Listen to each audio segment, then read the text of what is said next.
299,792,458 meters per second. Light circles the entire Earth 7 times in a single second. We stamped that number so permanently into physics that in 1983 we stopped measuring it. We literally redefined the meter around it. It is the most certain number in all of science, and it is hiding the most disorienting truth in all of physics. Because that photon striking your eye right now, the one that left the sun 8 minutes ago, experienced 0 time getting here. Not a sliver of a nanosecond. 0. And it crossed 0 distance. From the photon's own frame, emission and absorption happened at the same instant, at the same point. There was no crossing, no journey, no movement through anything.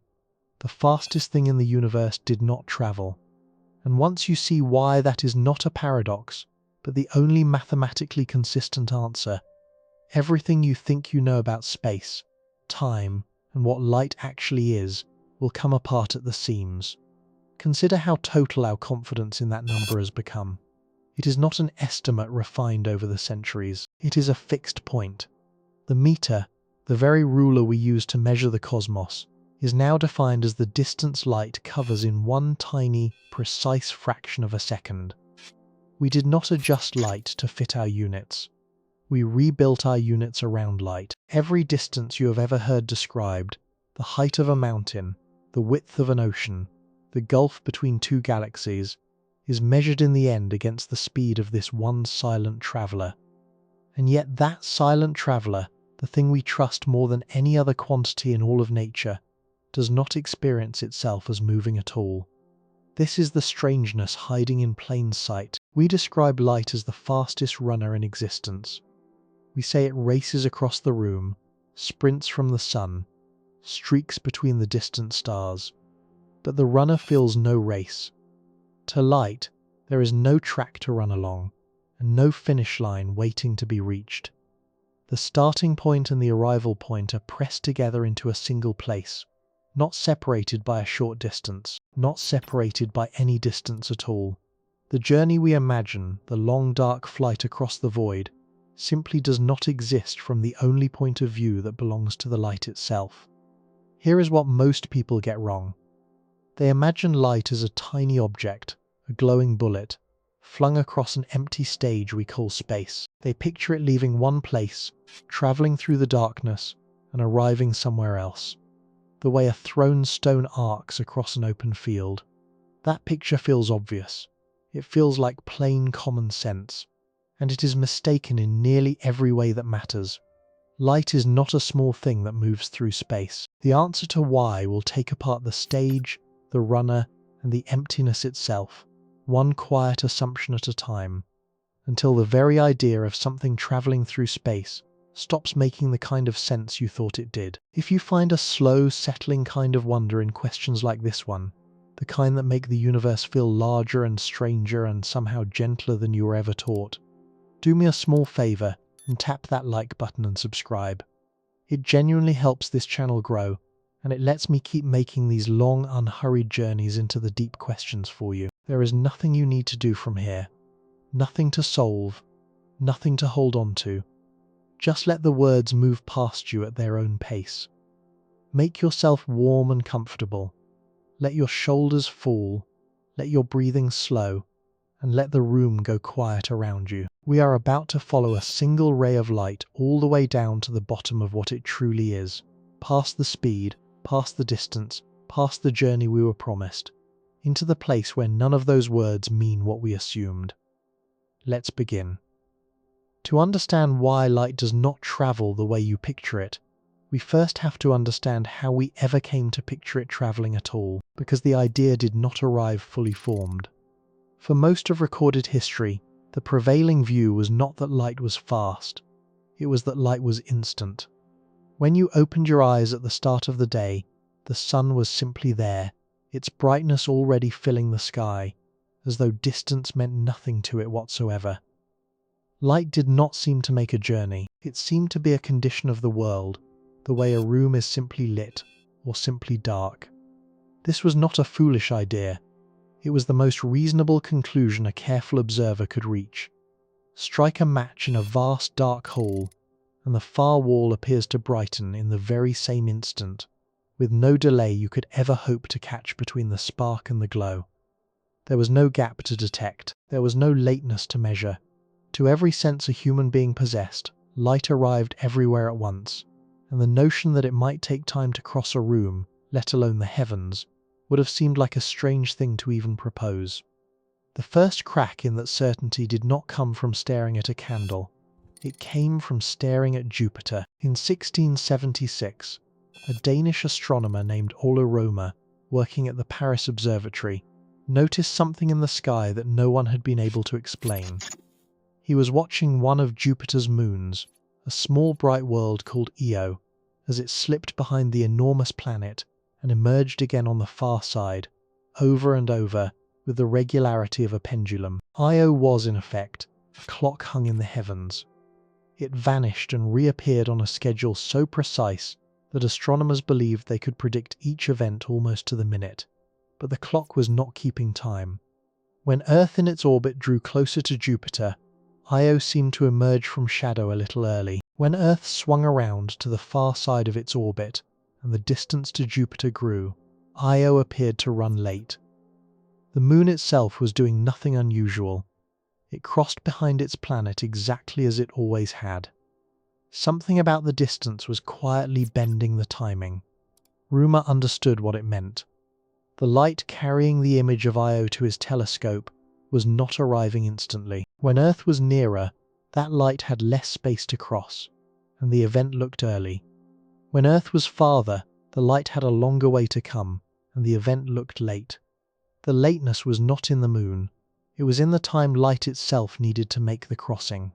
He calculated that light required roughly 22 minutes to traverse the full diameter of Earth's orbit around the Sun. From that figure, he arrived at a speed for light of about 220 million meters per second. Think for a moment about what that conclusion actually means. When you look up at Jupiter on a clear night, you are not seeing the planet as it is. You are seeing light that left it long before it reached your eye, an image already aged by its crossing. Reaumur had not merely measured a speed, he had discovered that to look out into space is to look backward into time, because the messenger always arrives after the message was sent. Every glance at the night sky is a glance at the past, and his number was wrong. The true speed, as we now know it with absolute precision, is closer to 300 million meters per second, which makes Reaumur's estimate low by roughly 36%. By the standards of modern physics, he missed by an enormous margin. Yet his error is one of the most important errors anyone has ever made. Because what mattered was not the precise value, not the decimals, not the exact magnitude. What mattered was that the value existed at all. Light was not instant. Light was fast, almost unimaginably fast, but it was finite. It took time. It made a journey. For the first time in human history, the journey of light had become something that could, in principle, be measured. So a new question opened quietly, beneath the first. If light travels, then what exactly is doing the travelling? And through what? Here the story takes a turn that would shape physics for the next 200 years. Because if light moves, the most natural assumption in the world is that it must move through something. Everything that moves in ordinary life moves through a medium. A ship moves through water, an arrow moves through air, a ripple spreads across the surface of a pond. The motion and the medium feel inseparable. Take away the water, and there is no wave left to speak of. Only stillness. So if light was crossing the vast emptiness between Jupiter and Earth, between the distant stars and your waiting eye, then surely there had to be some substance out there, filling the void, carrying the light along the way the sea carries a swell. In 1690, a Dutch physicist named Christian Huygens gave that substance its first formal shape. In a work he titled The Treatise on Light, he laid out a vision of light as a wave spreading outward through an invisible, all-pervading medium. This medium was given a name that would echo through physics for 2 centuries. The luminiferous aether, an ocean without water. a sea filling every cubic inch of space, between the planets, between the stars, passing straight through solid walls and human bodies and the empty gulfs of the cosmos, undetectable to every instrument ever built, and yet, supposedly, present everywhere at once.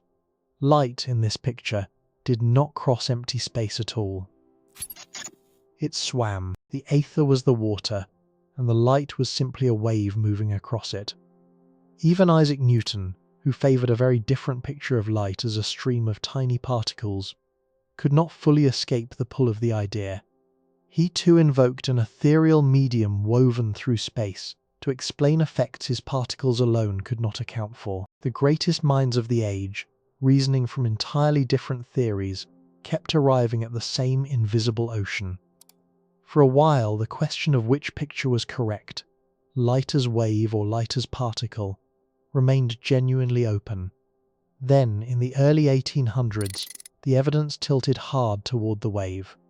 The decisive work came from two figures: Thomas Young, an English physician and scholar of extraordinary range, and Augustin Jean Fresnel, a French engineer who turned the study of light into precise mathematics. Working separately, they examined diffraction and interference, the subtle ways that light bends around edges and overlaps with itself. When two beams of light were made to meet, they did not simply combine into something brighter. In some places they reinforced one another, and in other places they cancelled one another out completely, producing alternating bands of brightness and darkness. This was not behaviour anyone could explain with tiny solid particles. It was, unmistakably, the behaviour of waves. Two waves meeting crest to crest grow taller. Two waves meeting crest to trough flatten into nothing at all. Light was doing exactly that.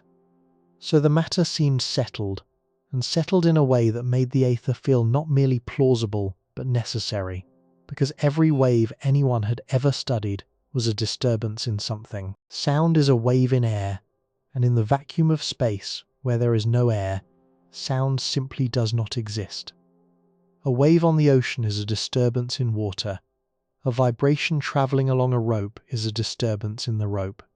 In all of human experience, there had never been a single example of a wave without a medium to carry it. A wave was not a thing in itself. It was the motion of something else, and so the logic seemed airtight. Light is a wave. Every wave needs a medium. Therefore light needs a medium. The aether was not some strange add-on bolted onto the theory. It was the foundation the entire theory rested upon.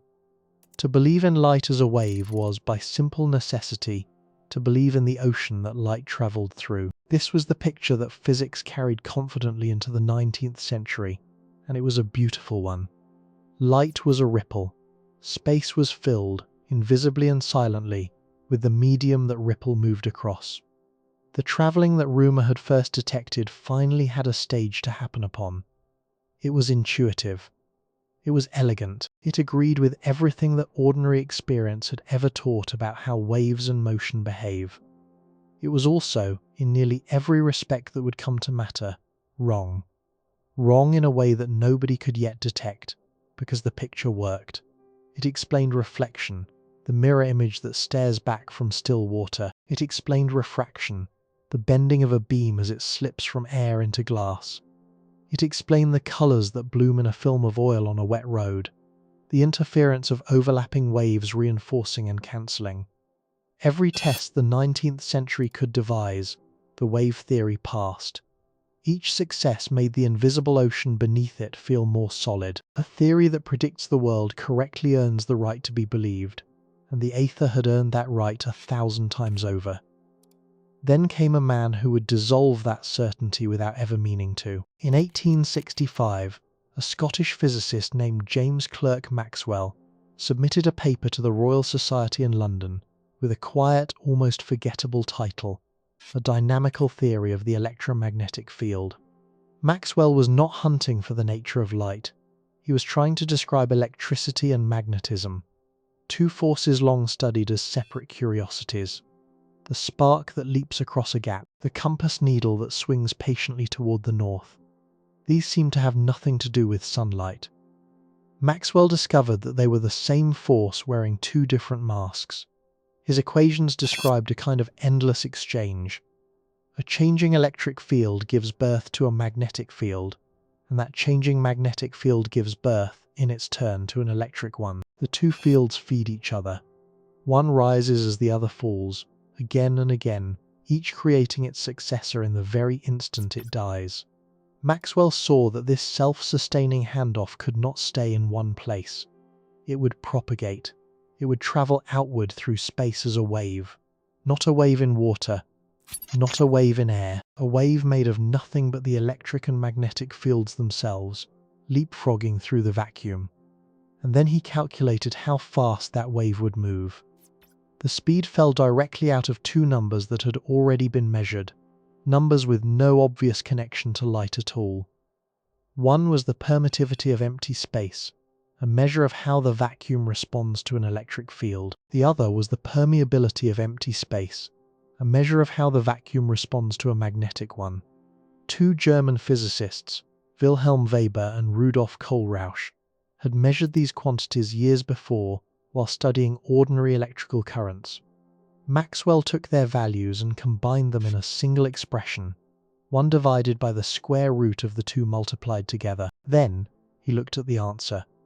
The number that emerged was the speed of light.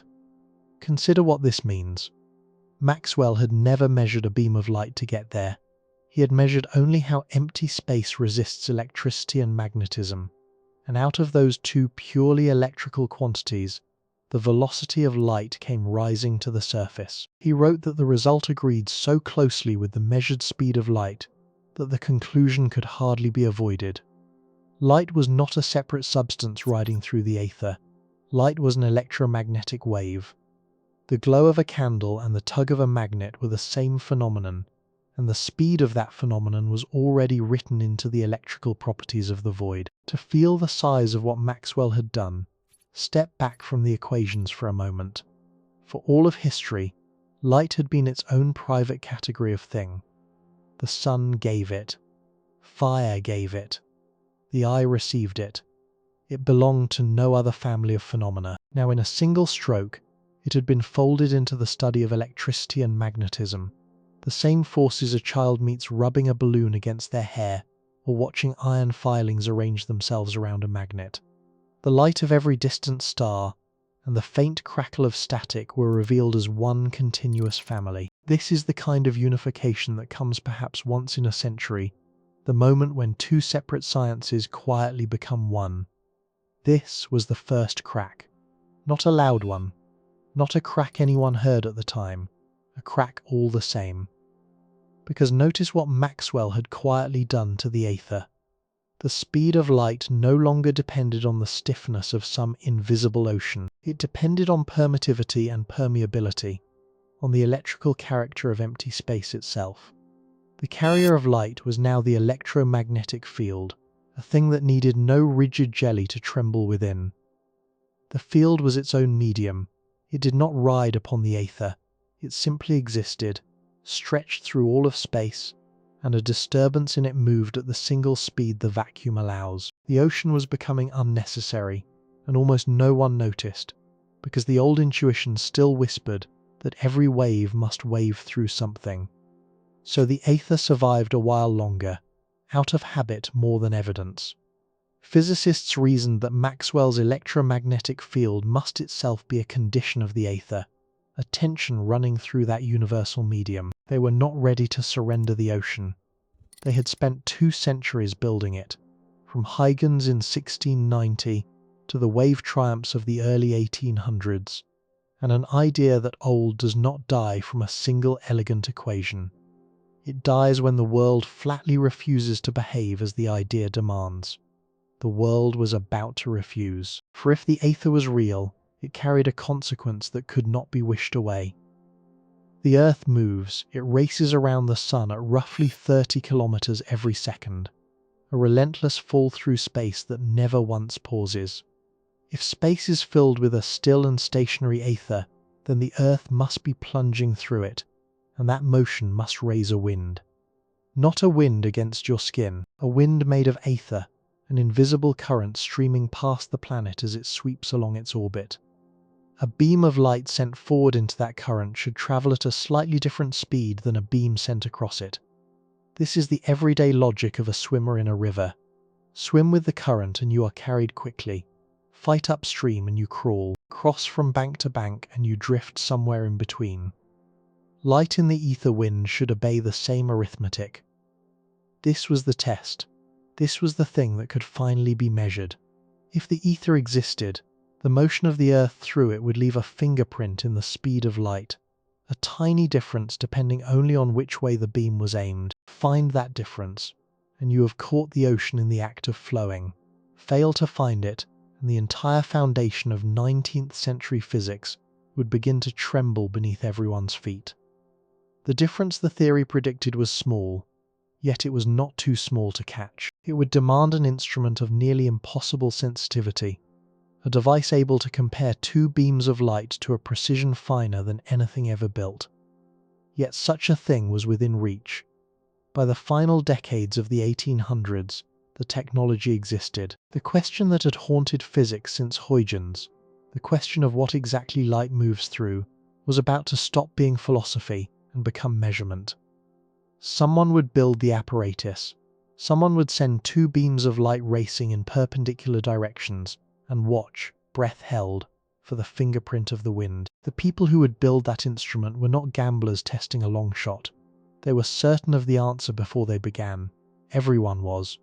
The aether wind was not a wild hypothesis.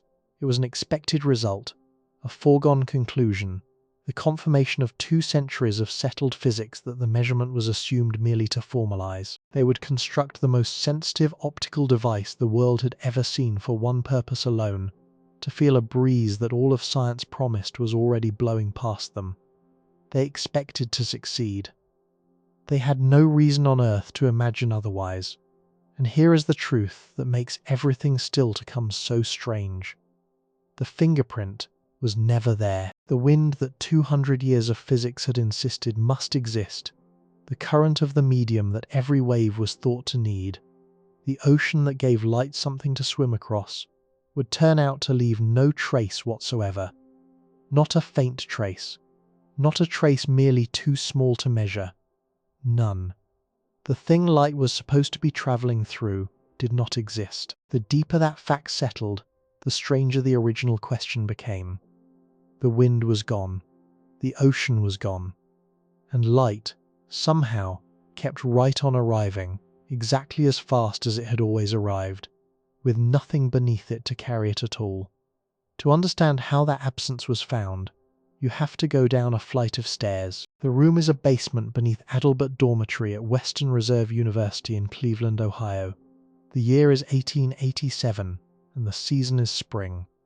The building still stands today under a different name, Pierce Hall, but on those particular nights between April and July, it housed something that had never existed before. It housed 2 men trying to feel a wind that the whole of physics swore was blowing, and an instrument so sensitive that catching that wind seemed not merely possible, but inevitable. The men were Albert Michelson and Edward Morley. The room was quiet. It had to be. The measurement they were attempting was so fragile that a footstep in the hallway above could erase it. Consider what they had built. To remove the trembling of the earth itself from the experiment, they floated the entire apparatus on a pool of liquid mercury.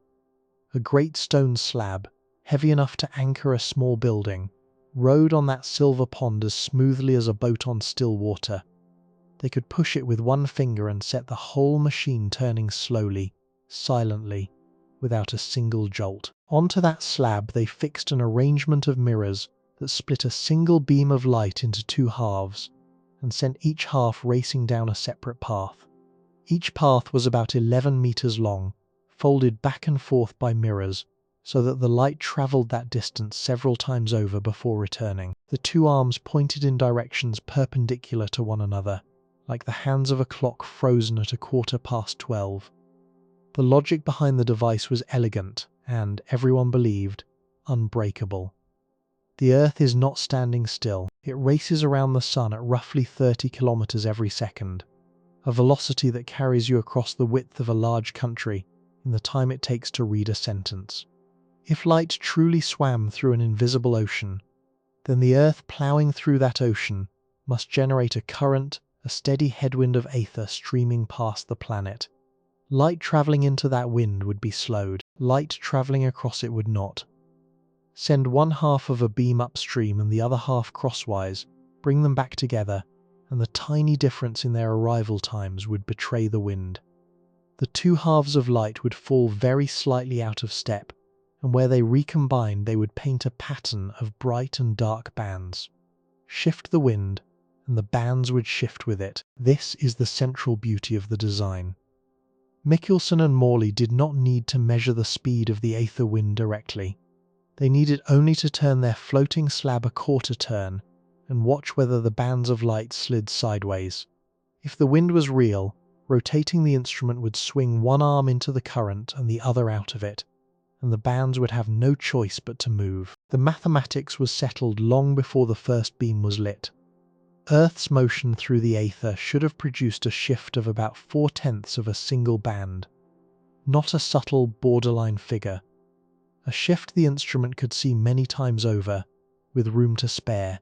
There is a deeper strangeness underneath all of this, and it had been hiding in plain sight for 200 years. The aether was not simply assumed to exist. It was assumed to have properties, and those properties were monstrous.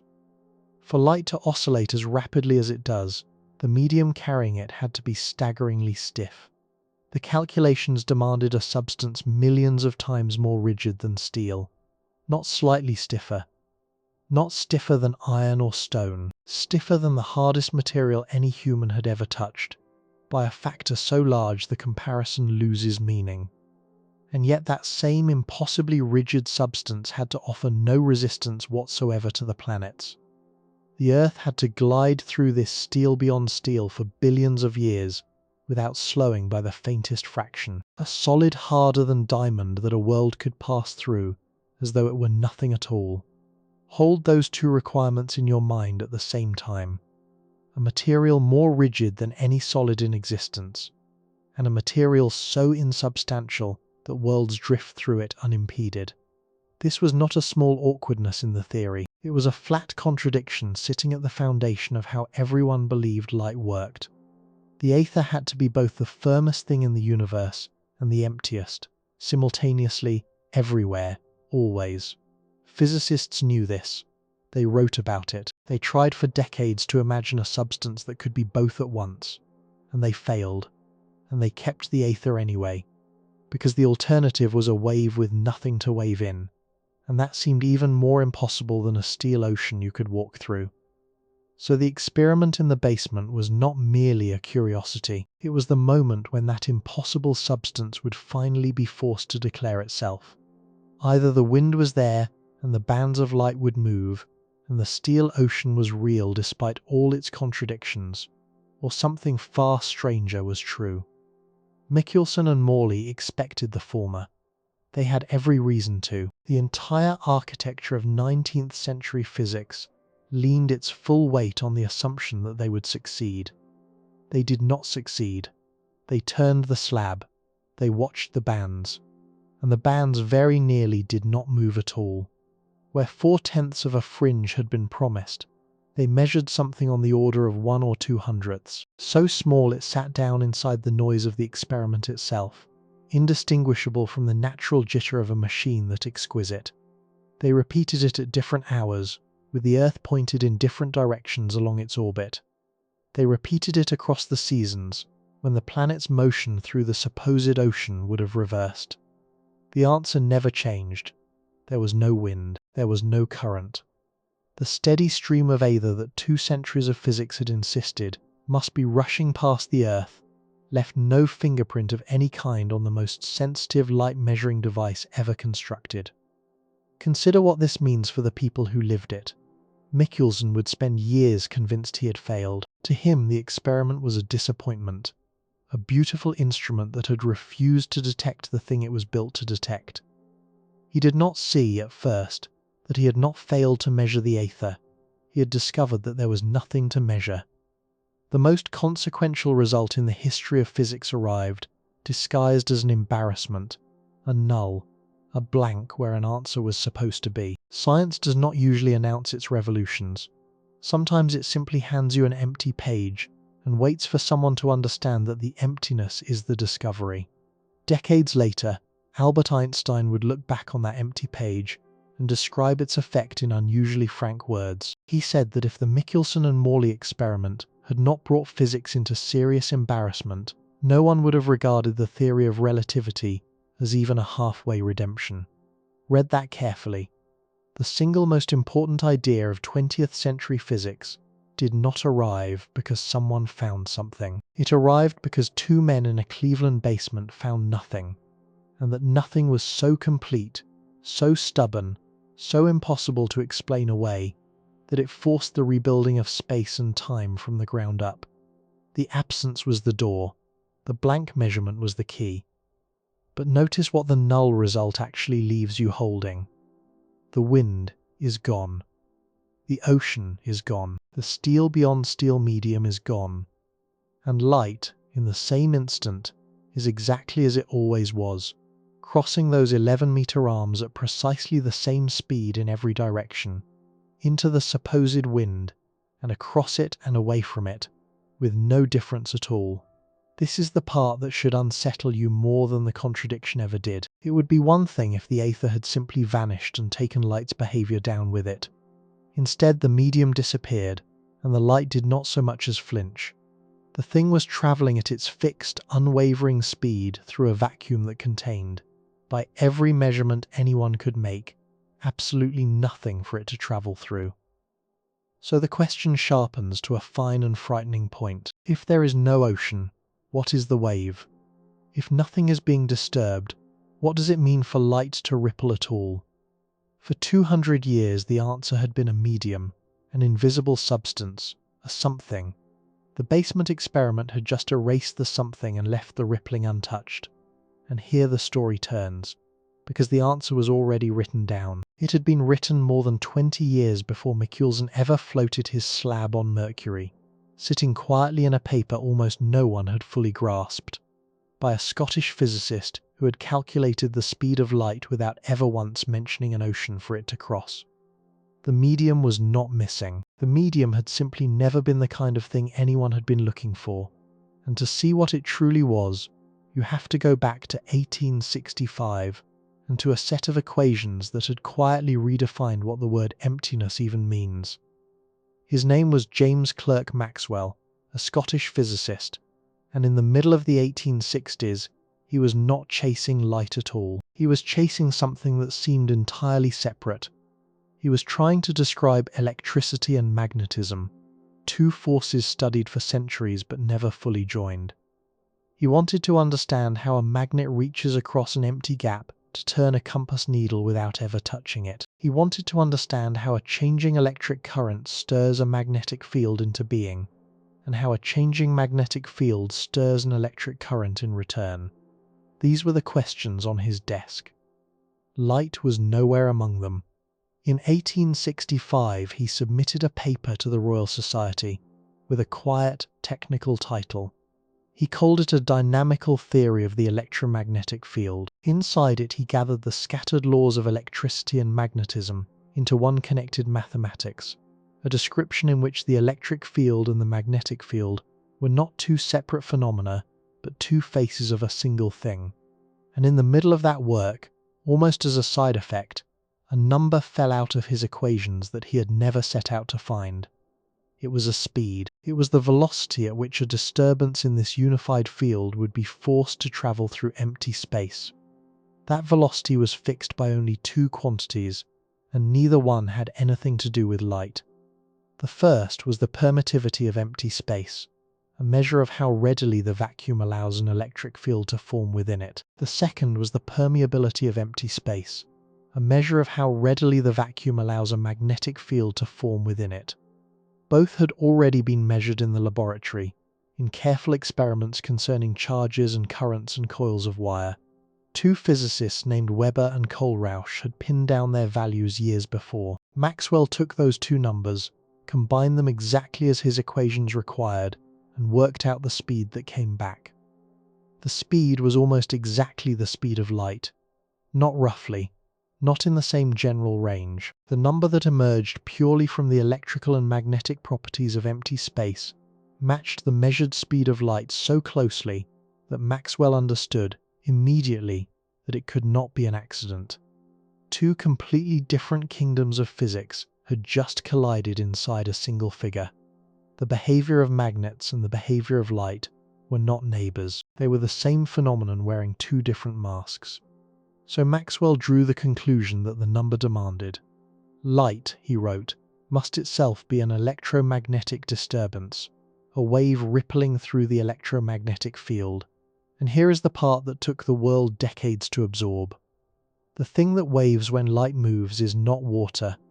It is not air. It is not some hidden ghostly substance threaded invisibly between the stars. The thing that waves is the electromagnetic field itself, not a medium sitting inside space. A field that belongs to space, defined by the properties of the vacuum, present wherever the vacuum is present, which is to say everywhere.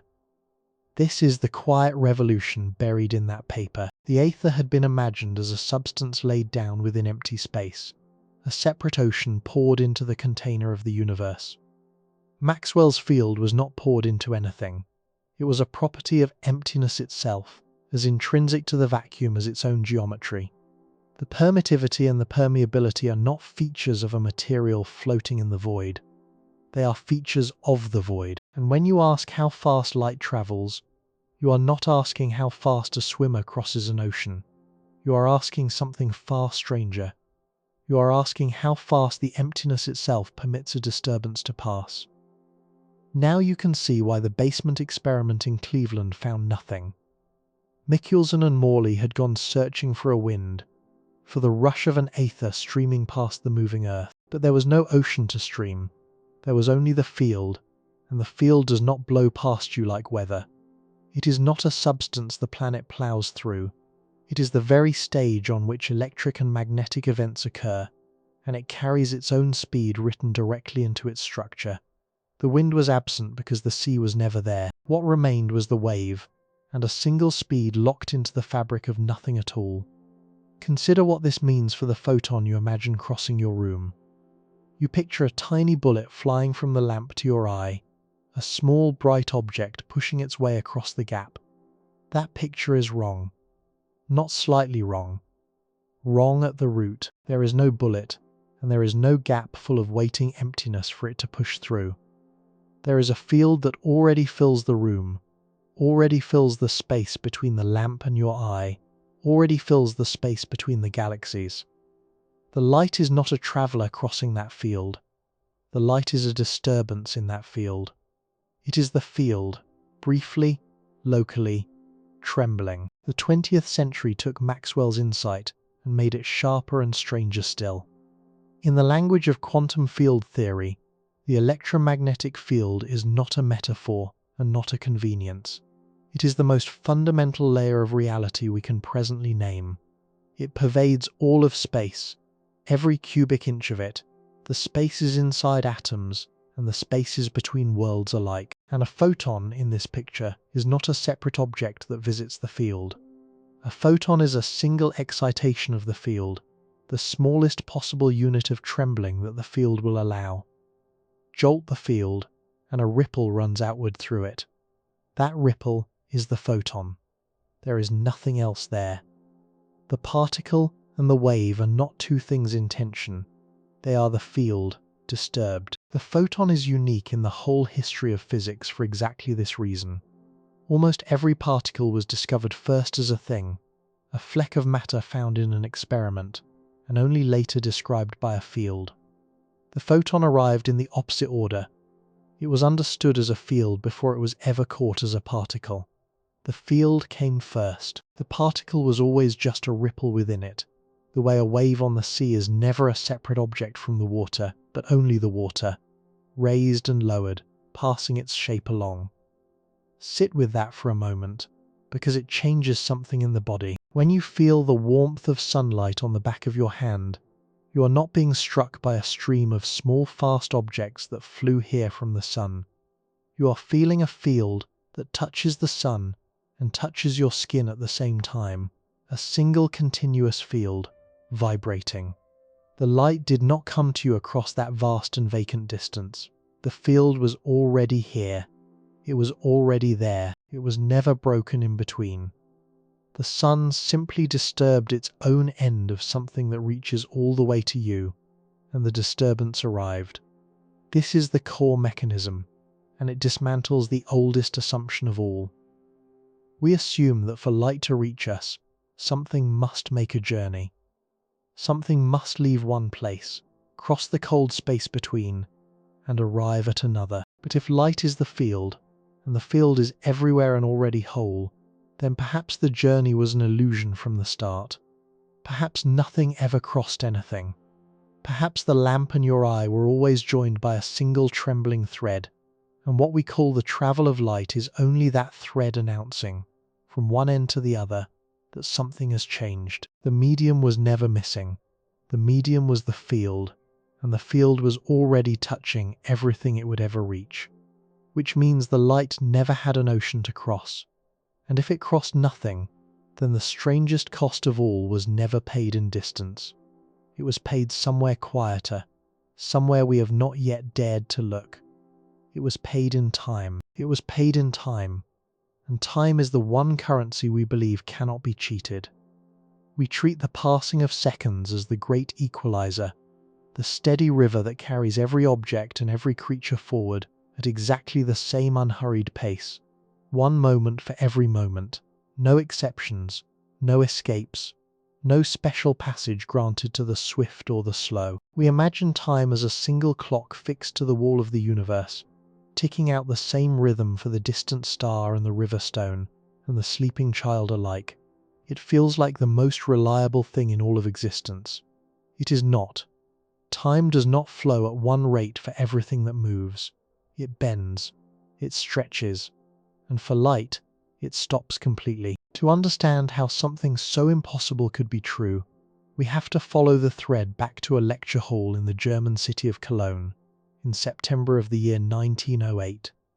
A mathematician named Hermann Minkowski stood before an audience of scientists and physicians and prepared to say something that would sound at first like poetry rather than physics.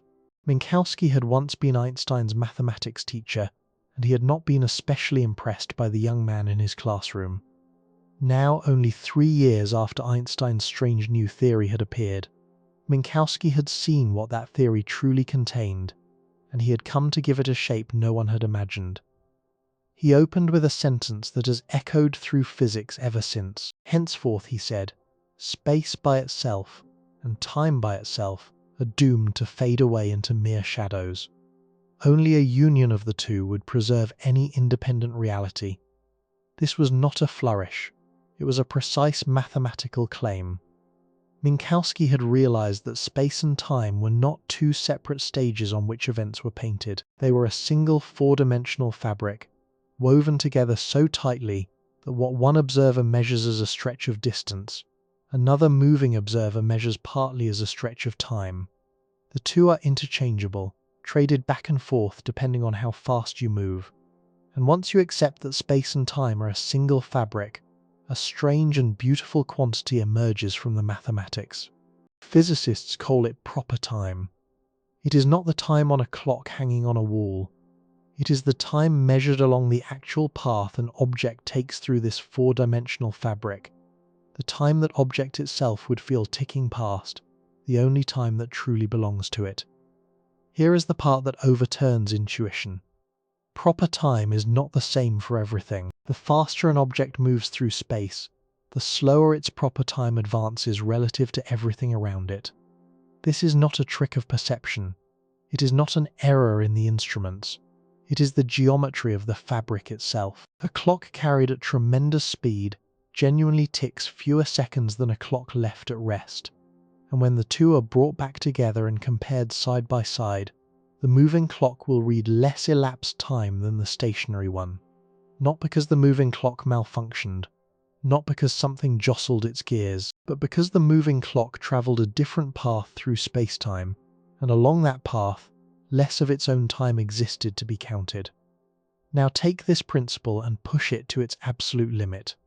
As an object moves faster and faster, approaching the speed of light, its proper time advances more and more slowly, the seconds stretching apart like cooling honey. The mathematics that describes this contains a single term, a factor that depends on velocity, and as the velocity climbs toward the speed of light, that factor drives the rate of proper time downward towards zero. So what happens at the speed of light itself? You set the velocity in the equation equal to the speed of light, and the answer that falls out is not a small number. It is not a fraction of a second per billion years. It is exactly zero. The Internet Encyclopedia of Philosophy states it with stark simplicity. For light, treated as a particle, the photon, the rate of proper time is zero, and this is because it has no mass. Consider what this means slowly, because it is one of the most disorienting facts in all of science. A photon experiences no time. None. Not a little. Not an imperceptible sliver. None at all. From the moment a photon is born to the moment it is absorbed, no proper time passes for it whatsoever, regardless of how far it travels or how long that journey takes by our clocks. This is not a limitation of our measuring tools. It is not that the photon ages so slowly we cannot detect it. The number is precisely, mathematically zero, and the reason is the photon's masslessness, the very property that allows it to move at the speed of light in the first place. To feel the full weight of this, imagine a single photon born in the heart of a distant star, not a nearby star, a star 1 billion light years away from where you sit. That light leaves its furnace of hydrogen and helium, and it begins what we would describe as an unimaginable voyage. 1 billion years pass on our clocks. Civilizations rise and fall. Continents drift across the face of the earth. Entire species emerge, flourish, and vanish into fossil. The photon crosses a gulf so vast that the number describing it in miles would run on past the edge of comprehension. And at last that photon strikes the lens of a telescope, or the retina of an eye, and is absorbed. For the astronomer catching that light, the photon has been traveling for 1 billion years. For the photon itself, the elapsed time was not very little. It was none. From its frame, the moment of its birth in the star and the moment of its death in your eye are the same moment. There was no waiting. There was no long dark passage. Emission and absorption are simultaneous events, separated by nothing at all. And the strangeness does not end with time, because in this four-dimensional fabric, time and space are bound together, two sides of a single coin. The same extreme motion that crushes proper time to zero also crushes distance to zero. We call this length contraction, and just as time dilation grows without limit as you approach light speed, so does the shrinking of space. To an object moving at the speed of light, the entire distance ahead of it does not merely shorten, it vanishes. The space between the source and the destination contracts to nothing, collapses to a single point, so that from the photon's frame, the star it left and the eye it strikes are not 1 billion light years apart. They are not apart at all. They occupy the same location. The photon does not experience crossing space, because from its perspective, there is no space to cross. The destination was already touching the origin. Here is the part that even physicists handle with care. You may want to ask what the universe actually looks like from the photon's point of view. You may want to stand in its frame and see the cosmos collapse to a single luminous instant. But relativity itself forbids the question. A reference frame for a photon cannot be formally defined within the theory. It is not that the photon's perspective is too difficult to calculate or too alien to picture. It is that the mathematics breaks down entirely. The equations that let us shift from one observer's viewpoint to another's divide by zero when you try to ride along with light. The photon's perspective is not merely unmeasurable. It is mathematically undefined, a place the theory points toward and then refuses to let us enter. We can stand at the edge and describe the limit. We cannot step across it.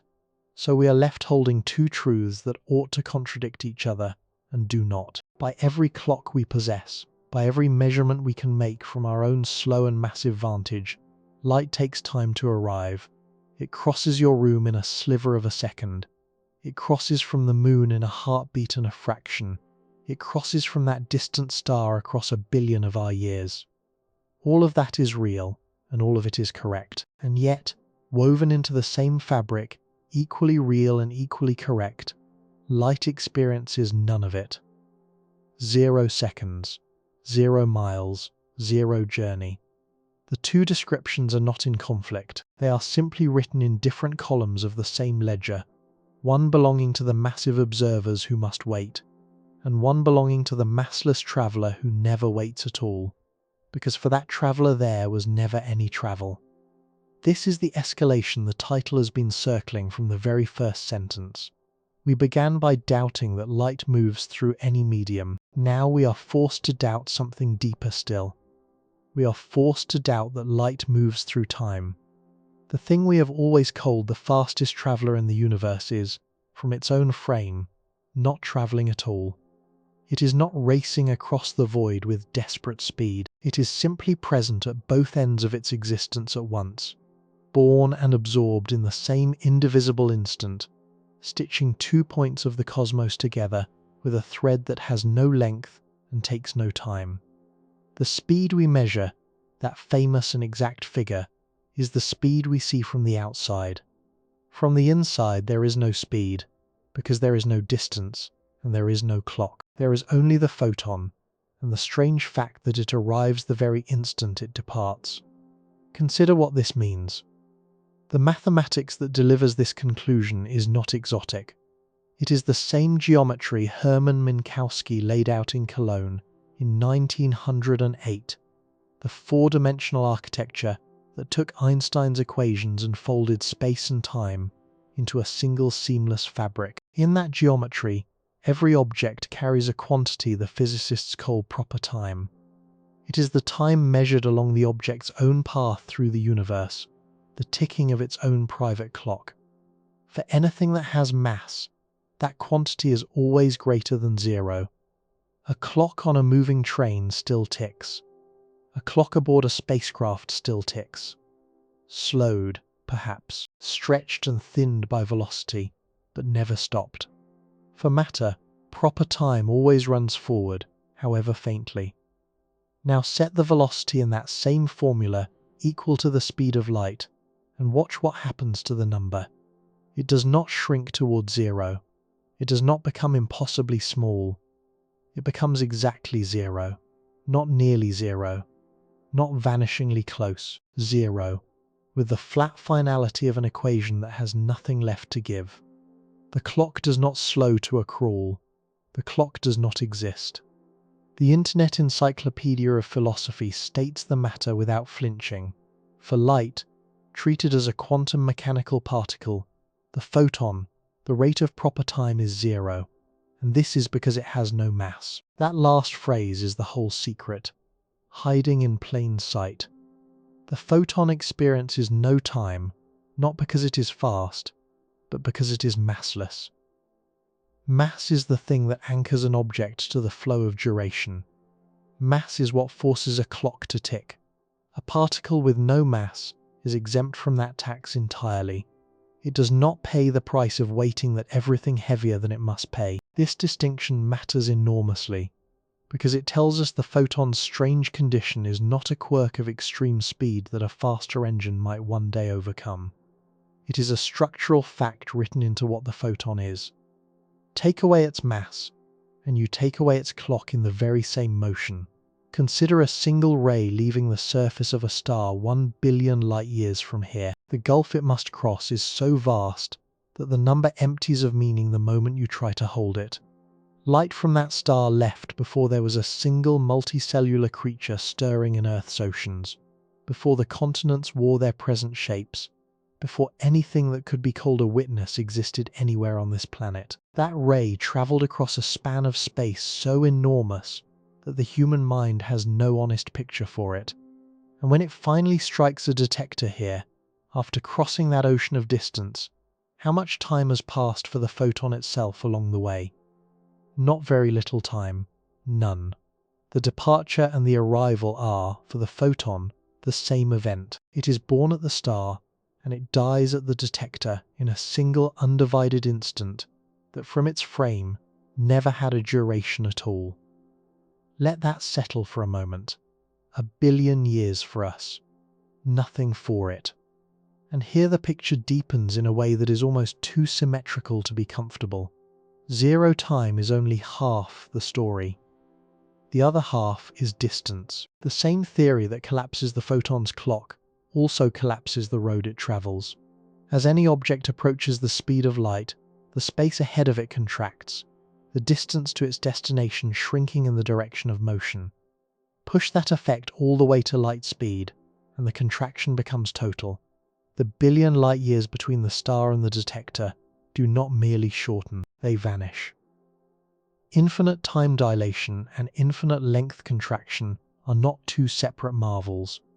They are two faces of a single coin, two descriptions of the same impossible frame. The photon does not experience crossing space, not because it crosses it instantly, but because from its own frame there is no space there to cross.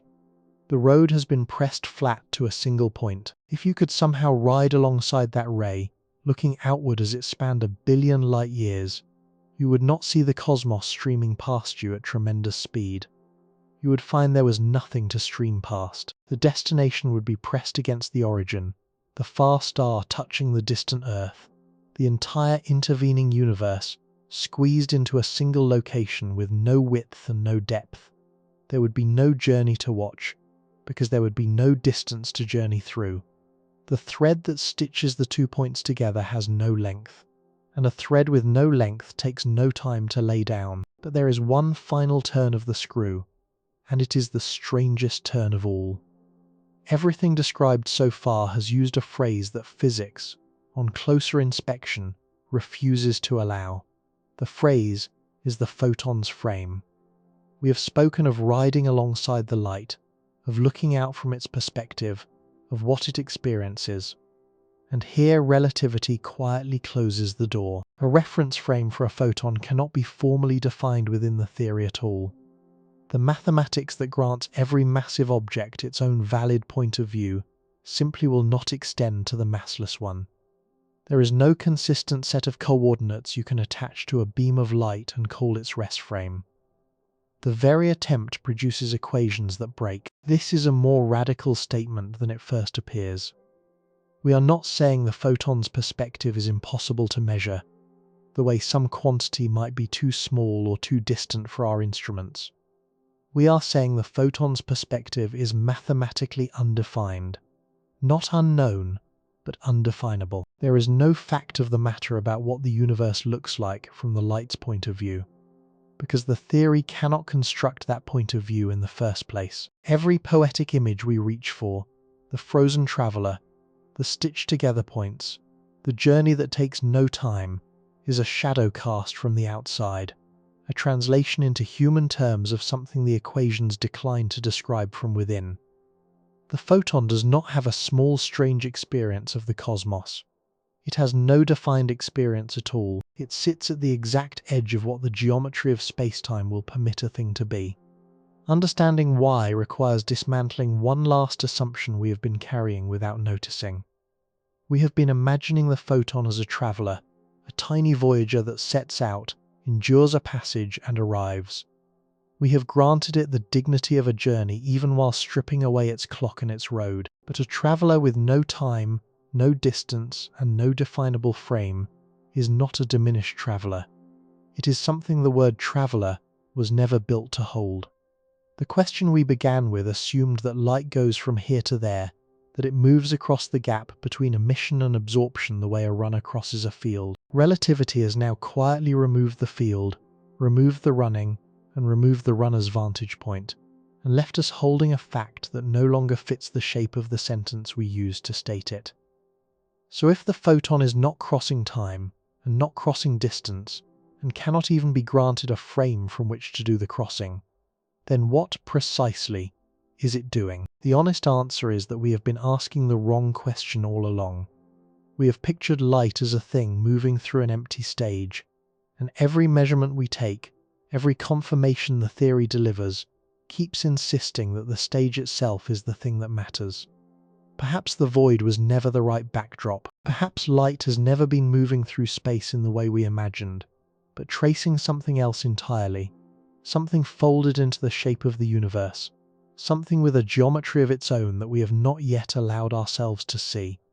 That geometry did not stay hidden forever. There was one place in the universe where it was forced to reveal itself. One single circumstance in which the true shape of things could be pressed onto a photographic plate and read by human eyes.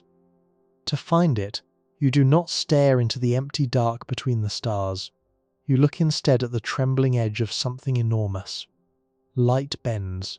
This is the plain fact that opens the door. When a beam of starlight passes close to a massive object, it does not continue along the straight line our intuition insists upon. It curves. Not because the object reaches out and grips it, not because some invisible hand tugs the beam off course. The light bends because the path it is following, the path it experiences as perfectly straight, is itself curved by the presence of mass. Consider what this means. For 200 years, the cosmos was imagined as a vast empty room with light travelling across it in clean, unwavering lines.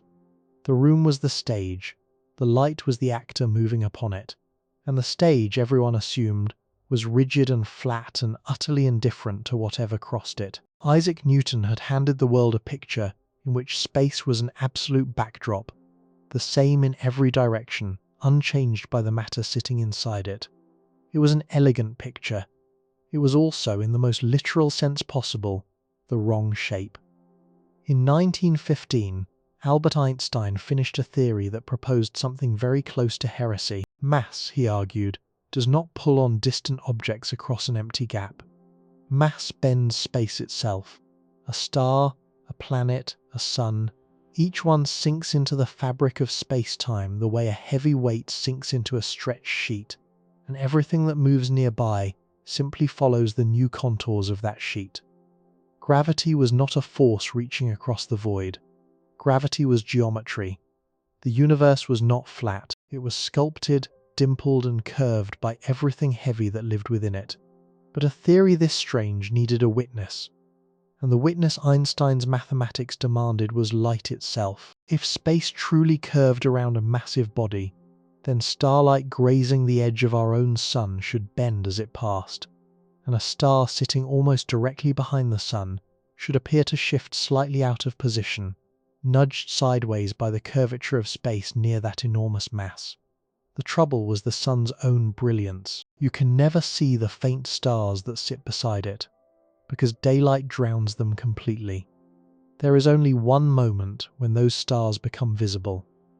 There is only one moment when the moon slides perfectly across the face of the sun and turns afternoon into a brief and eerie midnight.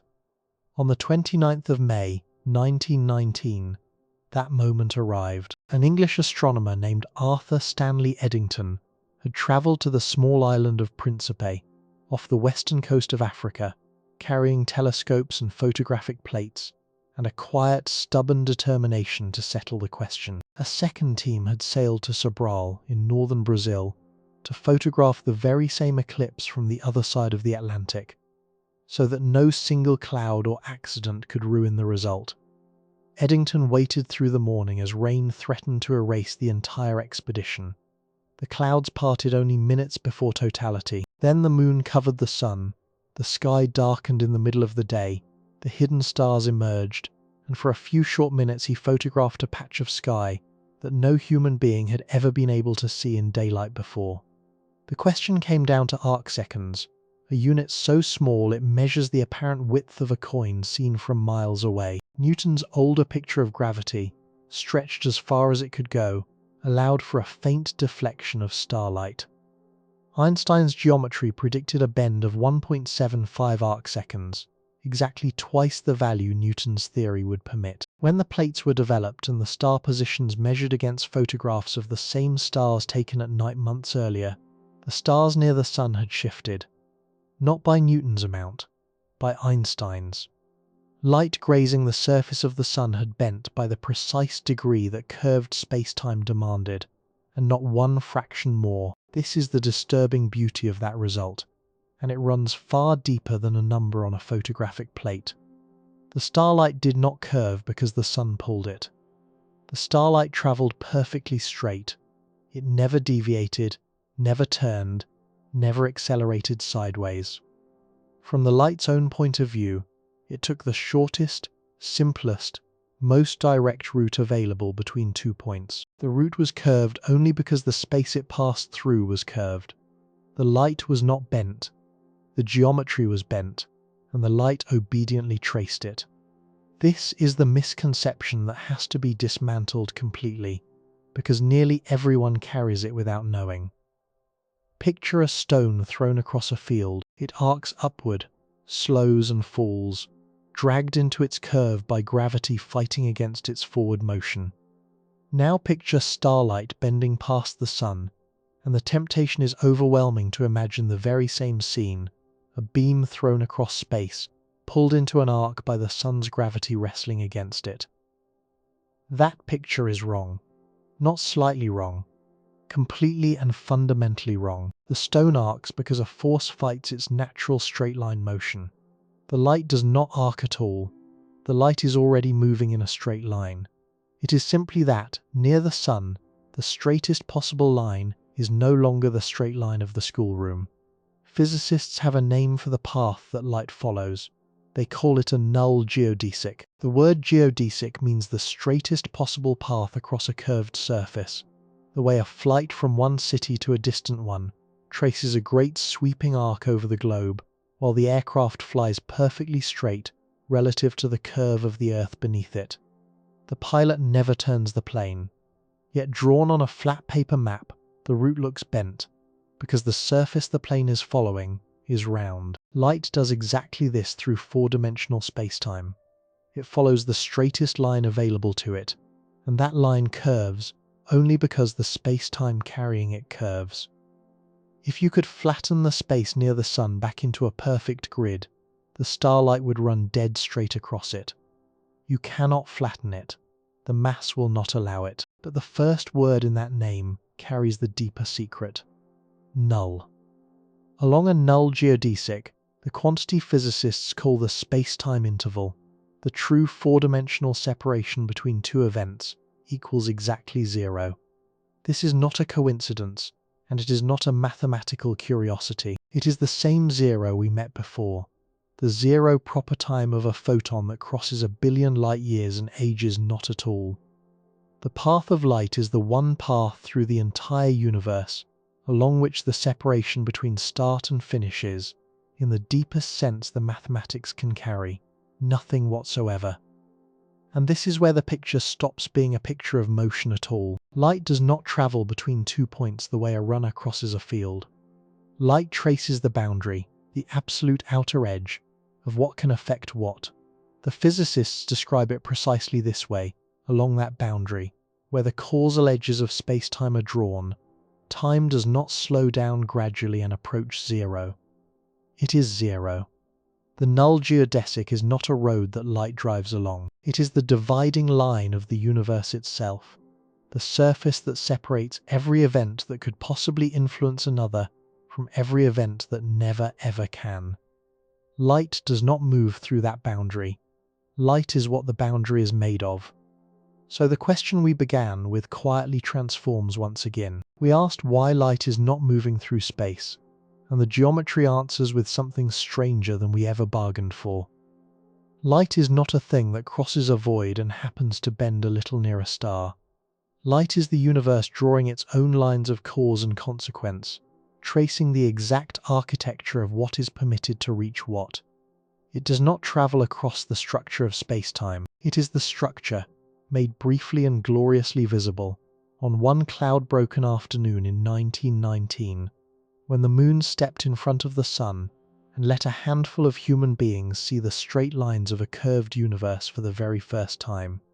The void we imagined was never empty, and the lines we imagined were never straight. Consider what the word travel has been hiding from us this entire time. We use it without a second thought.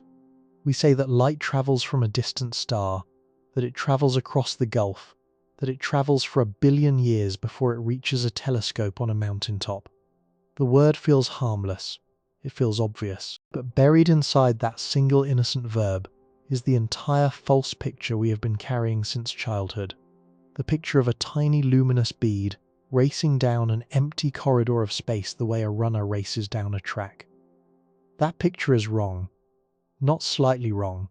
Not wrong in the small print where only specialists need to worry. Wrong at its foundation. Wrong in the very first assumption it asks you to make. Here is where the misconception lives, and here is why it is so stubborn. We learn motion before we learn anything else. An infant watches a ball roll across a floor. A child throws a stone and watches it arc. Every instinct we own is built from objects that begin in one place, occupy a series of places in between, and arrive somewhere else. So when someone tells us that light goes from there to here, our minds reach for the only model they have ever known. We imagine the corridor, we imagine the bead, we imagine the in-between. And the in-between is exactly the part that does not exist. The geometry that Arthur Eddington photographed on the island of Principe does not contain a corridor. It contains only the path, and the path has a length of 0 measured along itself, and a thing that crosses no length is not crossing anything at all. This is the disturbing reality of null geodesics.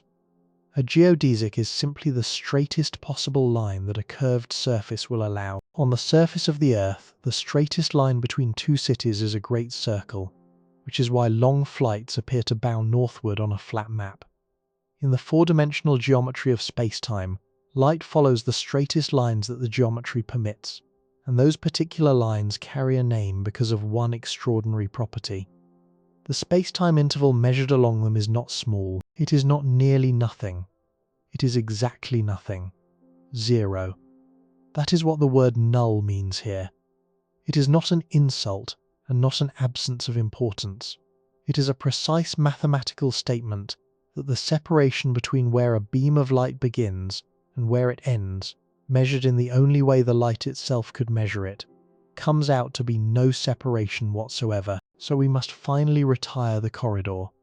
There is no empty hallway down which light hurries. There is a geometry, and within that geometry there are special lines, and along those lines the distinction between here and there dissolves into a single mathematical point. The light is not a traveller inside the structure. The light is the structure asserting which events are allowed to touch. To say that light moves through space is a little like saying that the edge of a shadow moves across a wall. The edge is real. You can point to it.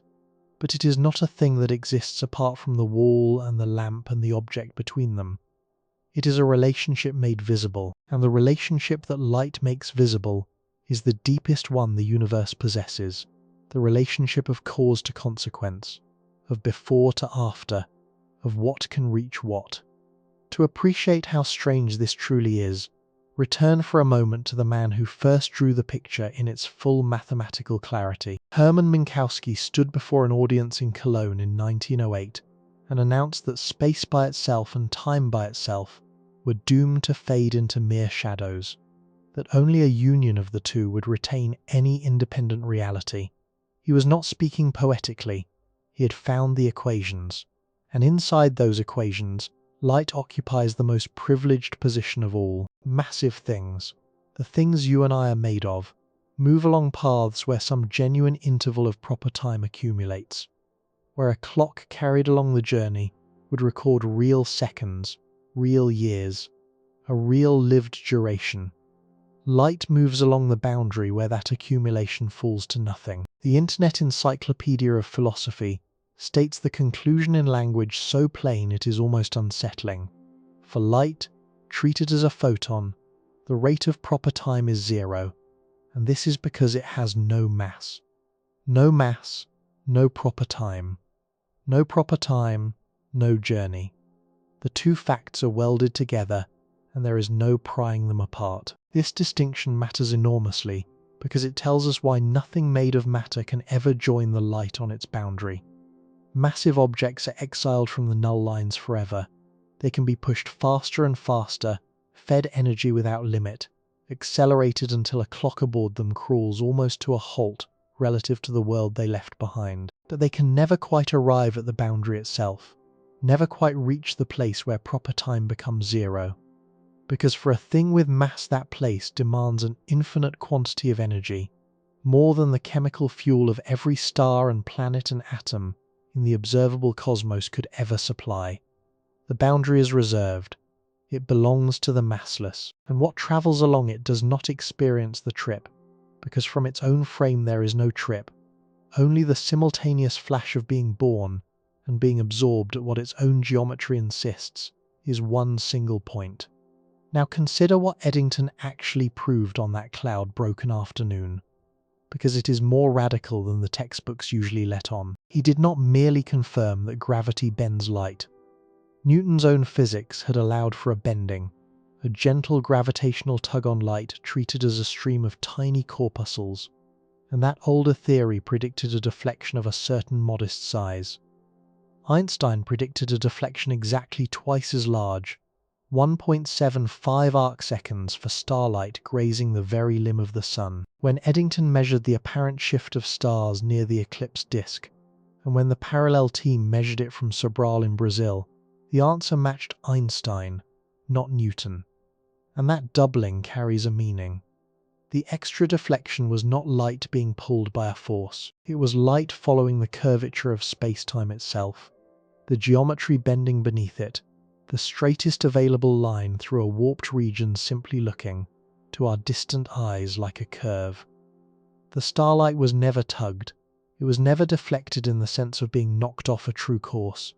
It held perfectly to the only true course there was. We were the ones who had imagined a straight Euclidean ruler laid across the heavens, and the eclipse quietly informed us that no such ruler exists.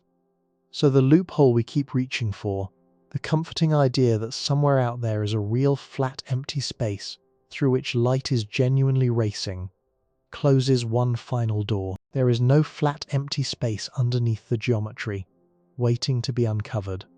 The geometry is the bottom layer. The speed we call the speed of light is not the speed of a runner on a track that exists independently of the runner. Since 1983, when the General Conference on Weights and Measures fixed that speed at 299,792,458 meters per second and rebuilt the meter itself around it, the number has not even been something we measure. It is something we declare. It is a property of the stage, rather than a property of any performer who walks across it. To ask how fast light goes is, in a sense, to ask how fast the rules themselves permit cause to become effect. And the rules do not run. They simply are. This leaves us holding a quieter and far larger question, one that has been waiting patiently at the edge of everything we have said. If light does not travel through space, if it merely traces the fixed geometry of causality, then we have so far assumed that the geometry holds still while the light traces it. We have pictured space-time as a vast frozen sculpture, and the photon as a line already carved into its surface. But the sculpture is not frozen. The geometry of the universe is not a finished thing. On a mountain in California, a man with a photographic plate and a list of faint smudges of light was about to discover that the canvas itself was moving, stretching, growing larger with every passing moment, and that the light riding upon it was being stretched along with it. The boundary we have been describing is not standing still, and once it begins to move, the photon's strange stillness becomes stranger still. And the man on that mountain was named Edwin Hubble. The mountain was Mount Wilson, rising above the city of Los Angeles in Southern California, and through the 1920s it cradled the largest telescope our spaces had yet built. Night after night, Hubble climbed to the dome in the cold, opened the shutter to the dark, and let the faint light of distant galaxies settle onto photographic plates. He was not searching for the end of the eternal universe. Almost no one was. The cosmos was assumed to be fixed and unchanging, a room that had always been the size it is now, and always would be. Hubble was simply measuring smudges of light, cataloguing the colours arriving from objects so far away that their only names were numbers. What he found in those colors was a pattern so quiet and so total that it took the world years to absorb it. The light from nearly every distant galaxy was shifted toward the red end of the spectrum. Its waves arrived longer, lower, stretched, as though something had reached into the light during its passage and pulled it gently apart. And the shift was not random. The farther away a galaxy sat, the more its light was reddened. A galaxy twice as distant showed roughly twice the shift.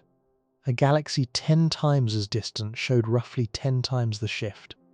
This was not noise. This was a law, written across the entire sky, and it pointed at a conclusion no one wanted to draw. The obvious interpretation was that the galaxies were fleeing. If a source of light races away from you, its waves are stretched, much as the pitch of a siren drops as the ambulance passes and recedes. This is the Doppler effect, and it is real, and for a long time it was how people pictured what Hubble had seen. The galaxies were running away. The universe was a great explosion of debris, every fragment hurtling outward from every other. It was a strange picture, but it was a comprehensible one.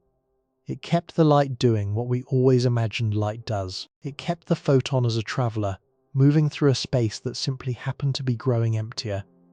But that picture is wrong. Not slightly wrong. Wrong in its deepest assumption. The galaxies are not, for the most part, moving through space at all. The redshift Hubble measured is not a Doppler shift. It is something stranger. Something that the mathematics of general relativity had already quietly predicted before Hubble ever climbed his mountain. The Russian physicist Alexander Friedmann and, independently, the Belgian priest and physicist Georges Lemaitre had worked through Einstein's equations and found that they did not describe a static universe at all. The equations described a universe that must expand or contract. They described a cosmos in which space itself, the very fabric the photon rides upon, grows larger with the passage of time. Consider what this means.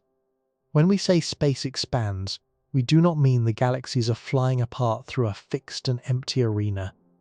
We mean the arena itself is swelling. The distance between 2 points that are not moving relative to each other still increases, because new space is, in a sense, continually opening between them. And the light caught in transit between those points is stretched along with everything else.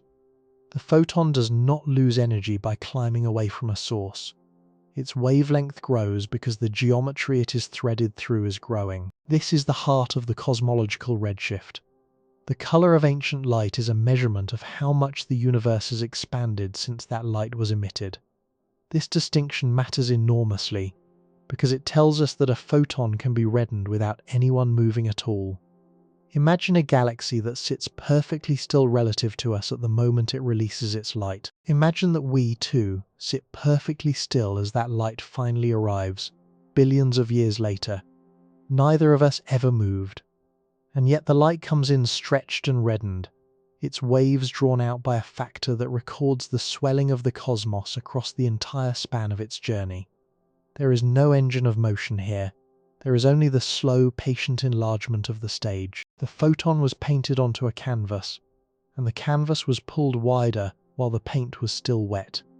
To feel how complete this stretching can become, follow a single beam of light back to the oldest light there is. Roughly 13.8 billion years ago, the universe began.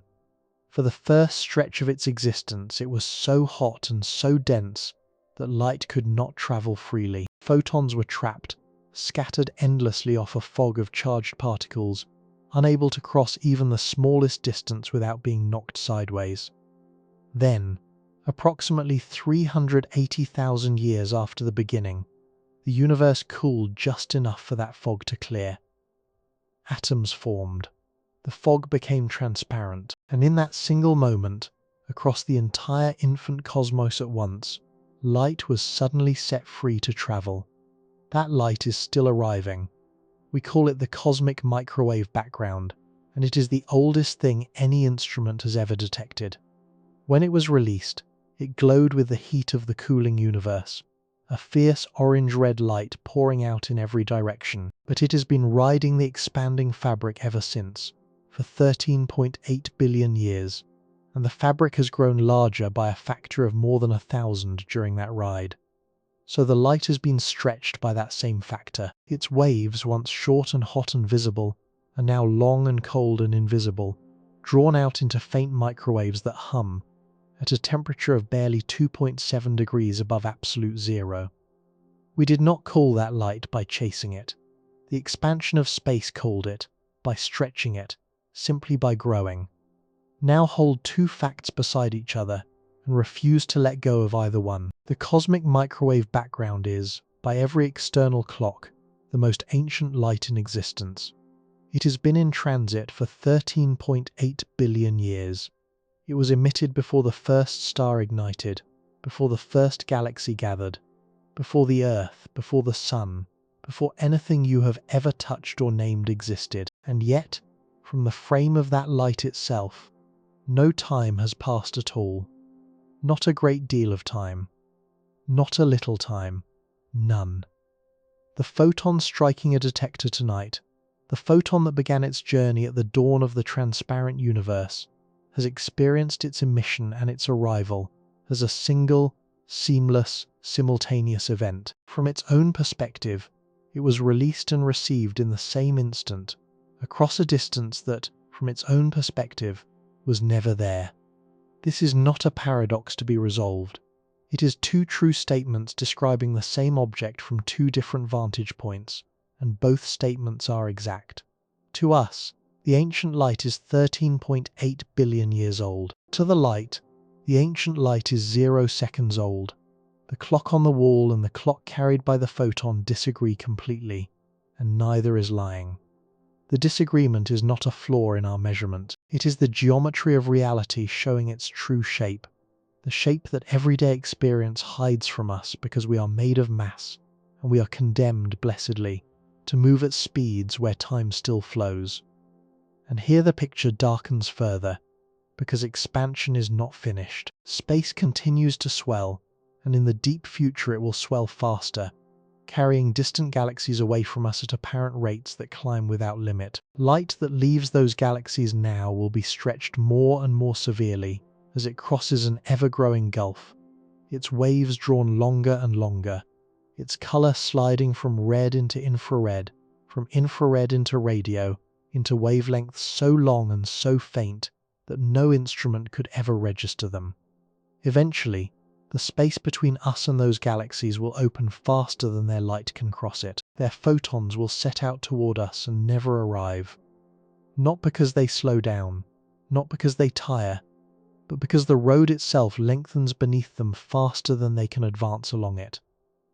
Think of what that future holds for an observer standing where we stand, one by one, across spans of time that dwarf the entire current age of the universe. The distant galaxies will redden, dim, and vanish.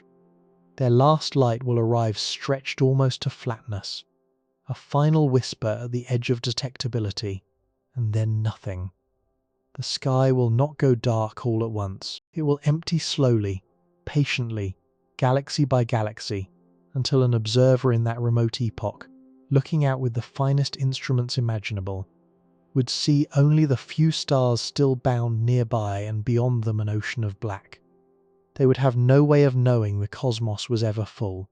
The evidence of the wider universe will not have been destroyed. It will simply have been carried beyond the reach of any light that could ever testify to it. This is the crushing arithmetic that the geometry encodes, and that our brief, warm, local lives conceal from us. The same expansion that stretches the photon and reddens its light is also, slowly, drawing a curtain across the heavens. The light does not move through space. It rides the fabric, and the fabric is not only curved, it is growing, lengthening, opening, and in its growth it stretches the very thing we thought of as the swiftest and most unstoppable messenger in existence, until even that messenger can be left behind. The photon experiences no journey. The universe, meanwhile, makes the journey longer than the photon could ever cross.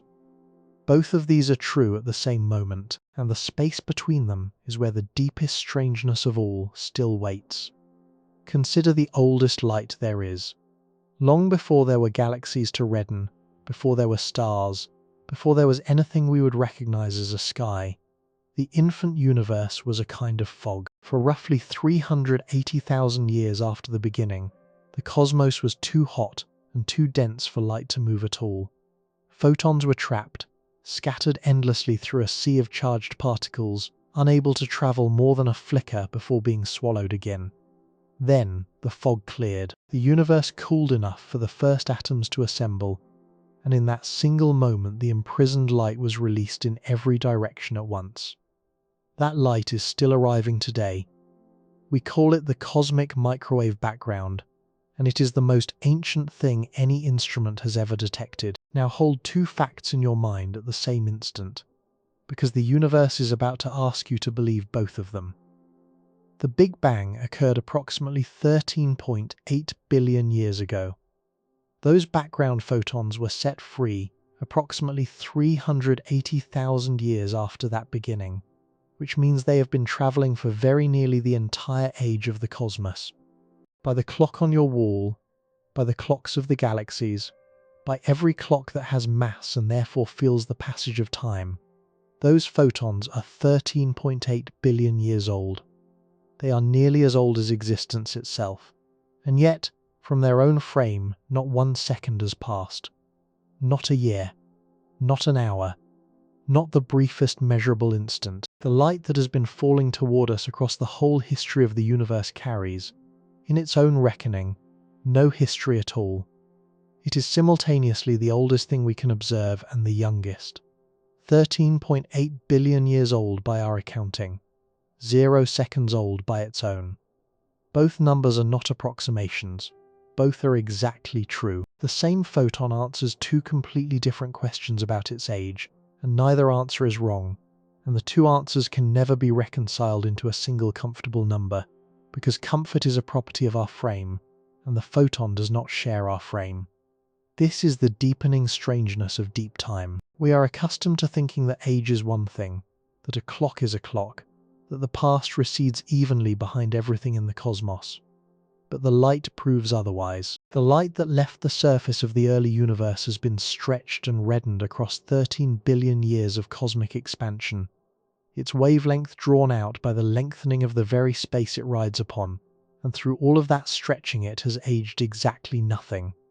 The fabric grew, the photon was carried, the journey lengthened beneath it, and the traveller experienced no journey. Consider what this means for the very largest scales we can imagine. Edwin Hubble, working at Mount Wilson Observatory in California during the 1920s, found that the farther a galaxy lay from us, the more its light was shifted toward the red. The pattern was relentless and proportional. The more distant the source, the greater the stretch. For a long while it was natural to read this as motion, to imagine the galaxies fleeing outward through space like fragments of a blast. But the deeper truth is stranger and quieter than flight. The galaxies are not racing away through space.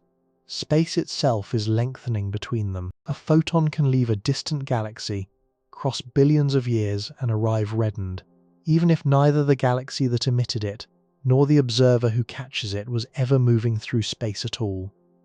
The redshift is not the signature of a chase, it is the signature of a growing canvas.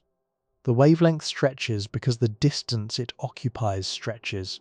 The light is not Doppler shifted by velocity, it is stretched by geometry. And now follow that expansion forward into the deepest future where the dread becomes total. The growth of space does not pause. It continues, and as it continues it carries distant galaxies away faster than their light can close the gap toward us. There will come an age when the most remote galaxies have been drawn so far across the lengthening fabric that no photon they emit will ever reach this region again. Not because they will have been destroyed, not because they will have dimmed, not because anything will have gone wrong. They will simply have been carried beyond the reach of light itself, severed from us not by distance travelled, but by distance manufactured between every emission and every arrival. Picture the inheritance of that future. Not the loss of a single star, not the loss of a single galaxy, not the loss of a single cluster of galaxies, the loss of nearly every island of light beyond our own small archipelago, withdrawn one by one past a horizon woven from expansion alone. The astronomers of that distant epoch will look up and see a handful of nearby stars and a black so complete it offers no testimony of anything beyond it. They will have no way of knowing the cosmos was ever crowded. The proof will not have burned away. It will have been carried past the edge of the possible, beyond the reach of any messenger that could ever speak for it. The expansion that reddens the light is, with the same patient motion, drawing a curtain across the sky. And the messenger we trusted to outrun everything is exactly the thing being left behind. This is the part the warm and local mind resists, because everything in our experience tells us light is the fastest thing there is, the one arrow nothing can dodge. Within any patch of space, that intuition holds. Nothing overtakes a photon through the vacuum. But the expansion is not a race through space. It is the manufacture of space, everywhere, all at once. And the manufacture of distance is not bound by any speed limit that governs travel. The photon moves as swiftly as anything can move across the fabric.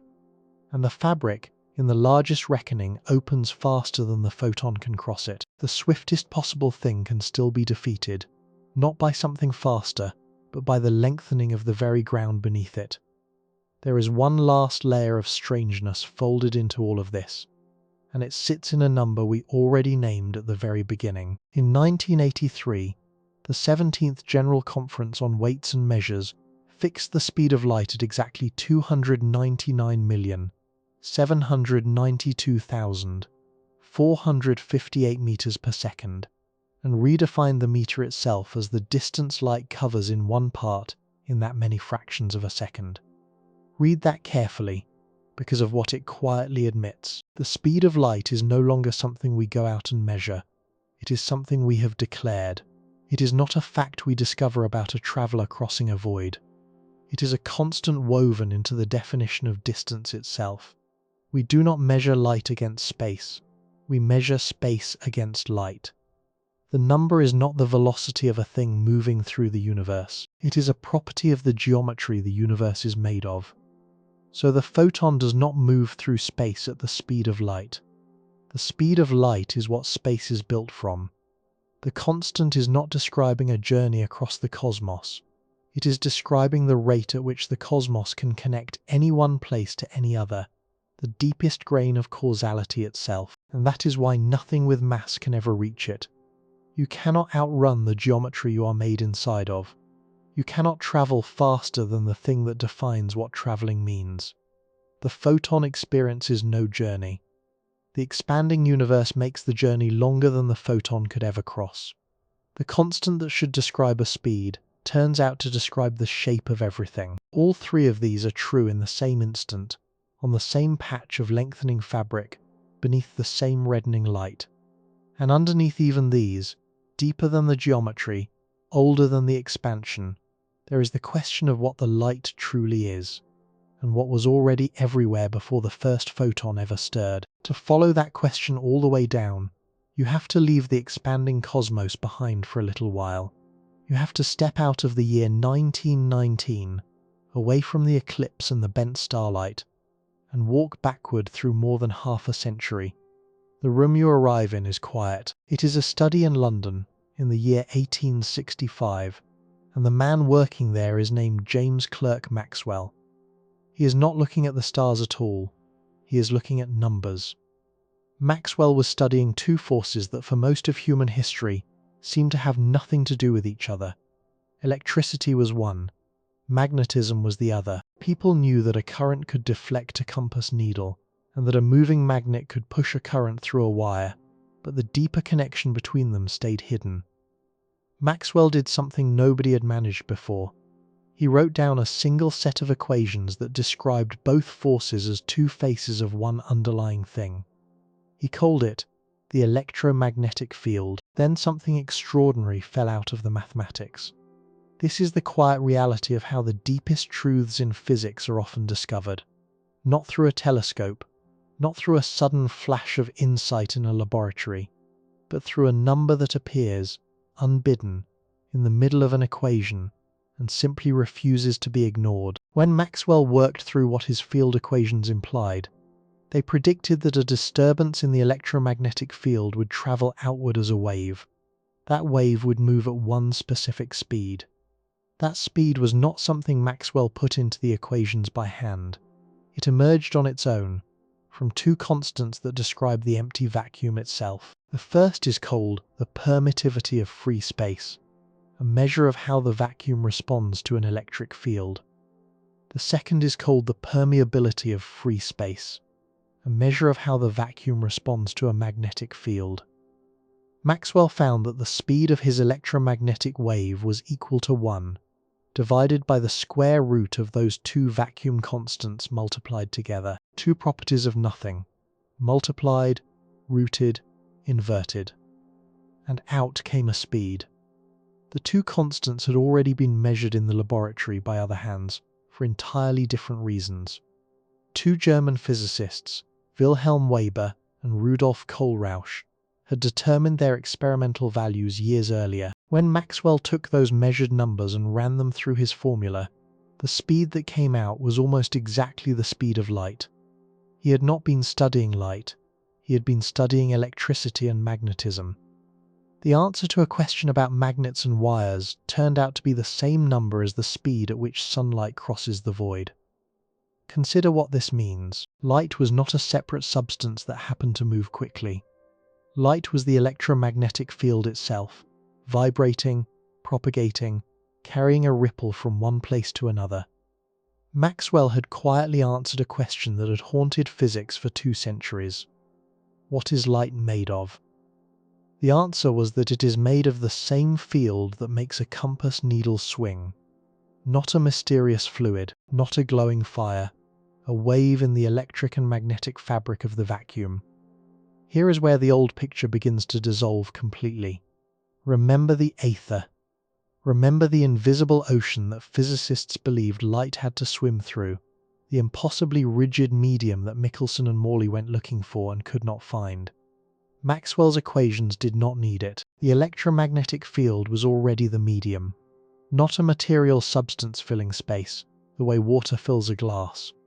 It was a property of space itself, woven into every cubic inch of the vacuum, present whether or not any light is passing through. This distinction matters enormously because it changes what a photon actually is. Picture the electromagnetic field as a vast invisible surface stretched across the entire universe, taut and still in the dark. It is everywhere at once.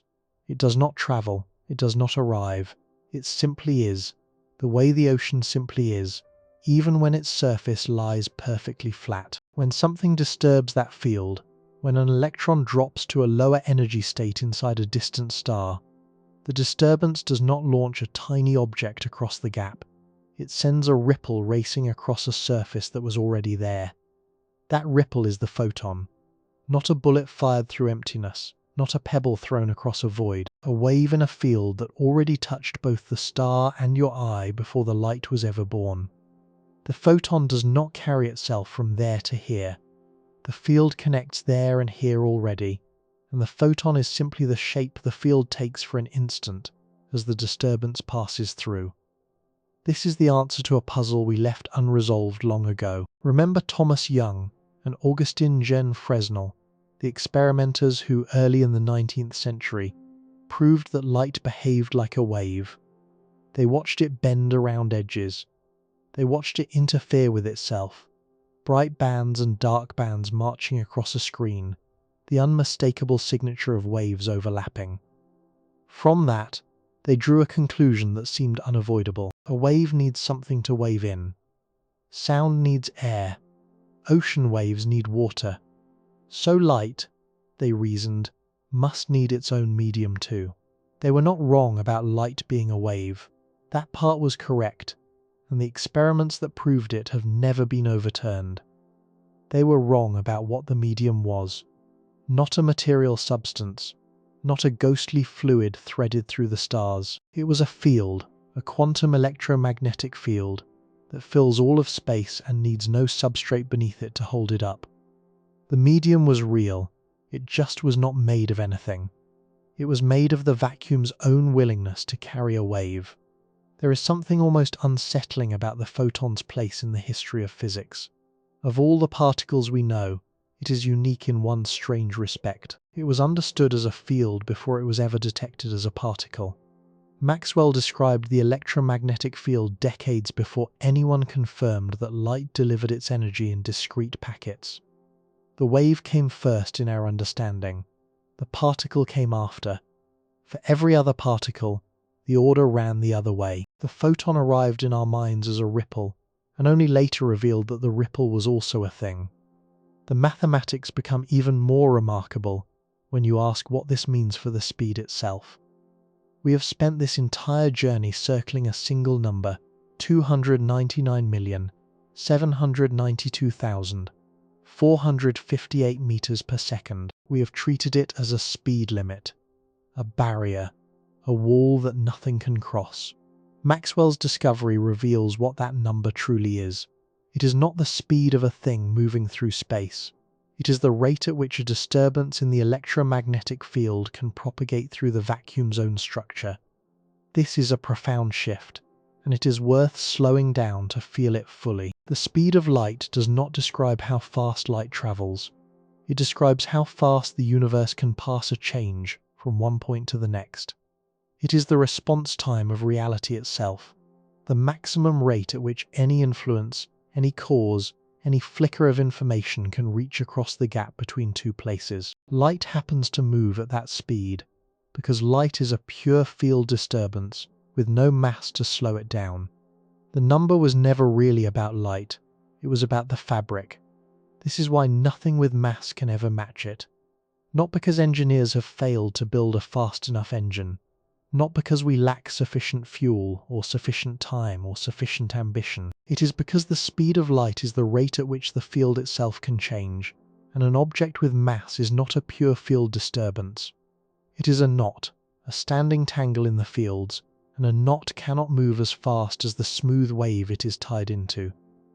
To reach the speed of light, a massive object would have to become massless. It would have to stop being itself. There is a strange comfort buried in this if you look for it. The field that carries light is not somewhere far away. It is here, in the room with you, threaded through the air and through your own body. The same field that connects this moment to a galaxy at the edge of the observable universe. You are not separated from the cosmos by empty distance. You are embedded in the very thing that joins all of it together. The fabric that touches the most distant star also touches you. The comfort comes with a price, and the price is woven into the same truth. You are made of mass. You are a knot in the fabric, not a ripple across it. The very field that connects everything also forbids you from ever riding it the way light does. The photon flows, you are tied. The disturbance crosses 1 billion light years in no time at all, while you, made of the same vacuum, the same fields, are held to the slow and heavy pace of matter. To be made of something is to be denied the freedom of being made of nothing. So we arrive at the deepest layer of all, the one beneath the geometry, beneath the expansion, beneath the frozen clock of the photon. Underneath everything we have uncovered lies a single quiet fact. The field was already everywhere before the first photon ever stirred. It did not arrive with light. It did not switch on at the dawn of time. It was simply present, silent and complete, waiting in the dark for something to disturb it. Think about what that implies. Before there were stars, before there were galaxies, before the first atom formed in the cooling aftermath of the beginning, the electromagnetic field was already stretched across all of space, flat and dark and waiting. Light did not create the medium it travels in. The medium came first, and when the first disturbance finally rippled across that ancient waiting field, it did not begin a journey through space. It simply woke for an instant, a fabric that had been there all along. Consider what Maxwell saw, alone with his equations in London in the year 1865. He was not looking for light. He was studying electricity and magnetism, two forces that seem to have nothing to do with the glow of a candle or the warmth of the sun. He wrote down the rules that govern how electric and magnetic fields push and pull on one another, and when he combined those rules, a number fell out. A speed. Not a speed he placed there by hand. A speed that emerged on its own from two quantities any patient experimenter could measure on a laboratory bench. The first was the permittivity of empty space, a measure of how the vacuum answers to an electric force. The second was the permeability of empty space, a measure of how the vacuum answers to a magnetic force. Maxwell divided one by the square root of their product, and the answer was almost exactly the speed of light. He had not set out to study light at all, and yet there it was, written into the structure of the void itself. This is the quiet revelation hiding beneath everything we have uncovered. The speed of light is not the speed of an object in flight. It is the rate at which the electromagnetic field can hand a disturbance from one part of itself to the next.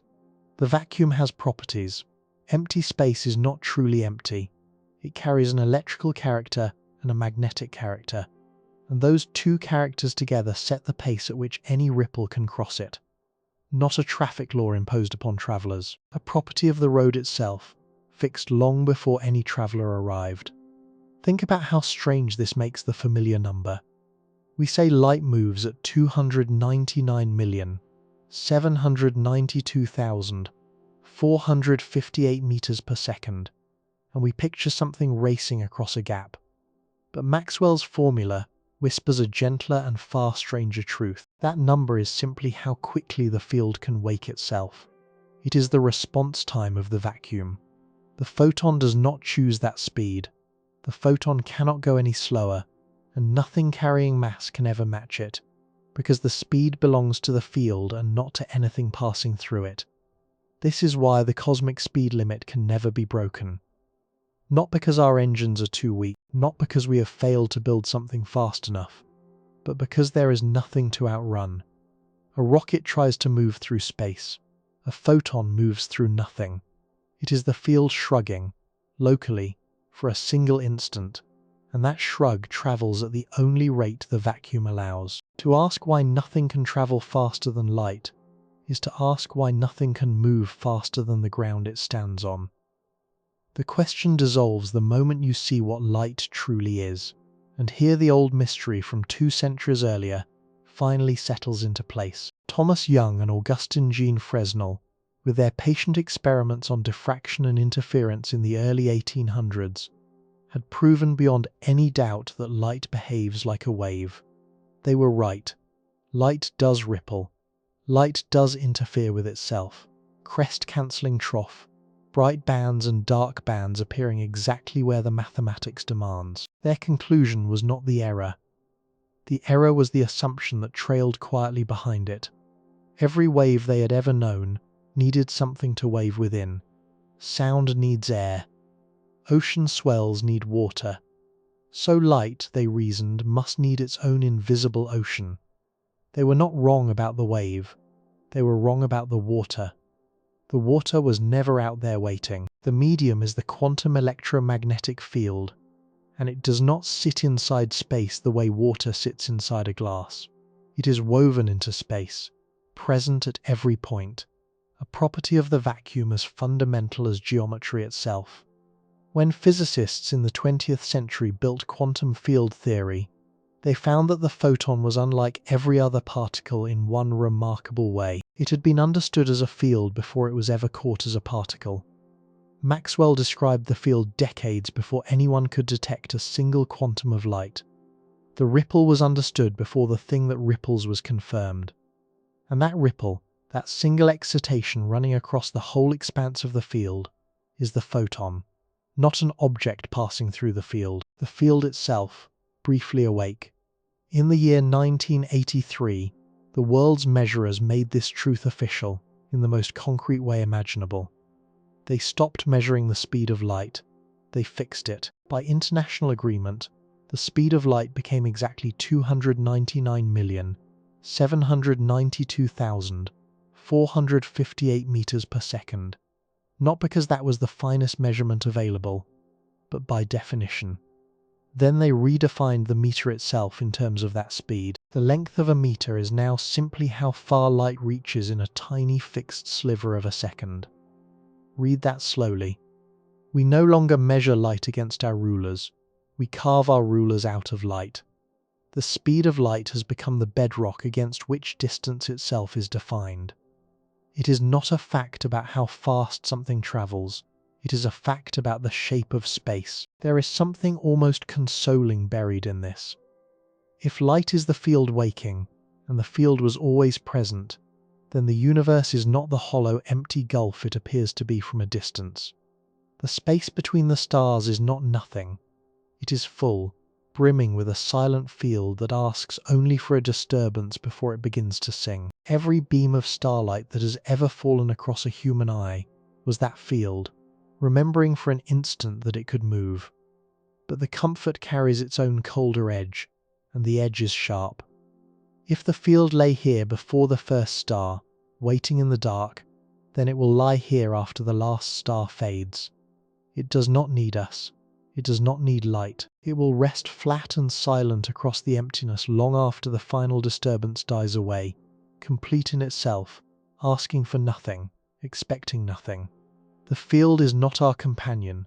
It is the indifferent fabric we happen to disturb.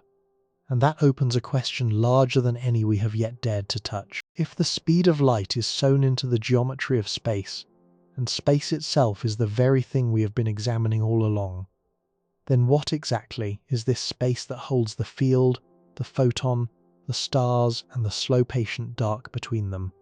Consider what we have actually been asking all this time. We began by treating space as a container, a vast and patient emptiness through which light hurries from one place to another. We pictured the photon as a traveller and the void as the road beneath it. But every step of this long descent has quietly dismantled that picture, and what remains is stranger and far more silent than the road we imagined. Space is not the stage on which light performs. Space is the very thing whose geometry decides how fast a disturbance in the field is permitted to spread. Not a backdrop, not an empty room waiting to be crossed by something faster or braver. The fabric itself, woven through with rules, and one of those rules is the number we have circled for hours: 299,792,458 meters per second. We have spoken it so many times tonight that it may have lost its menace, softened into a familiar string of words. But remember what that number became. In 1983, the world's authorities on measurement stopped treating it as something to be discovered, and began treating it as something to be declared. They fixed it. They built the length of the meter itself out of it, defining the meter as the distance light covers in one tiny, precise fraction of a second. From that moment forward, the speed of light was no longer a fact about how quickly light moves. It became a fact about the shape of space and time. It tells you almost nothing about light's effort, and almost everything about the geometry light is sewn into. This is the quiet inversion at the heart of the whole story. You came here expecting a question about motion, about a thing rushing through a void. What you found instead was a question about architecture. The photon does not race across space. The photon is a tremor in a field that already fills space, and the speed at which that tremor passes from one point to the next is not a velocity it chose, but a property of the room it lives inside. Light does not move through space. Light is what space looks like when the field within it is disturbed. The crossing we imagined was never a crossing at all, and so we arrive at the threshold every honest inquiry eventually reaches, the place where the physics has given everything it can give and falls quietly silent, leaving us alone with what it means. Here the facts stop arguing and the listener must begin. Because two readings of this truth are possible, and the physics refuses to choose between them. Perhaps this is the loneliest thing the universe has ever whispered to us. Perhaps the lesson of the photon that crosses 1 billion light years in zero proper time, arriving the very instant it departs, is that the cosmos does not experience the distances that frighten us so deeply. Perhaps the gulf between the stars, the gulf that makes a human lifetime feel like nothing against the dark, is a gulf that only matter must endure. The photon does not endure it. From its frame, the star it left and the eye it strikes are the same single point, separated by no space and no time whatsoever. And if that is so, then everything we feel about distance, every ache of separation, every sense that the far things are unreachably far, belongs only to creatures made of mass, creatures forced to crawl while the light flashes past unburdened. Perhaps we are simply the slow ones, watching messengers arrive who never felt the road, or perhaps it is the most intimate thing the universe has ever offered. For if emission and absorption are, from the photon's own frame, a single event, then the starlight reaching your eye tonight did not merely travel toward you across an unfeeling void. It touched its source and touched you in the same indivisible instant. The atom that released it and the cell that received it were, for that messenger, never apart. Not joined by a long thread stretched thin across the emptiness. Joined directly, with no emptiness between them at all. The distance folded to nothing. The journey erased. The two ends of an impossible span pressed together into one point. By this reading, the night sky is not a museum of ancient lonely light. It is a web of immediate contact, every star pressing against your retina as though no space divided you, the whole observable cosmos brushing your eye in a single timeless moment. Both readings are exactly true. The same physics permits them both, and it will not tell you which to feel. This is the strange honesty of the deepest science. It hands you a fact carved from mathematics that cannot be argued with, and then it sets that fact in your open hands and steps back, because the meaning was never written into the equations. The equations give you zero proper time. Whether that zero is a desolation or a tenderness, whether it makes you smaller or somehow closer to everything, is not a question physics is built to answer. That question is yours. It was always going to be yours, and different people will carry it differently. One person hears that the photon experiences no journey and feels the cold of it, the indifference of a universe so vast that its own light does not register the crossing. Another person hears the very same sentence and feels embraced, gathered into a cosmos where the far things are not truly far, where the light of something 13.8 billion years old can reach across all of time and touch a single waking mind without that light ever aging by so much as a heartbeat. These are not disagreements about fact. They are different ways of standing inside the same fact. The universe does not adjudicate between them. It simply continues, patient and enormous, while small warm minds inside it decide what its silence is worth. Hold that, and now let the scale open one final time, slowly, the way a held breath is released. Look back along the whole chain we have followed tonight. The aether that men believed in for more than 2 centuries. The impossibly rigid ocean that turned out not to exist.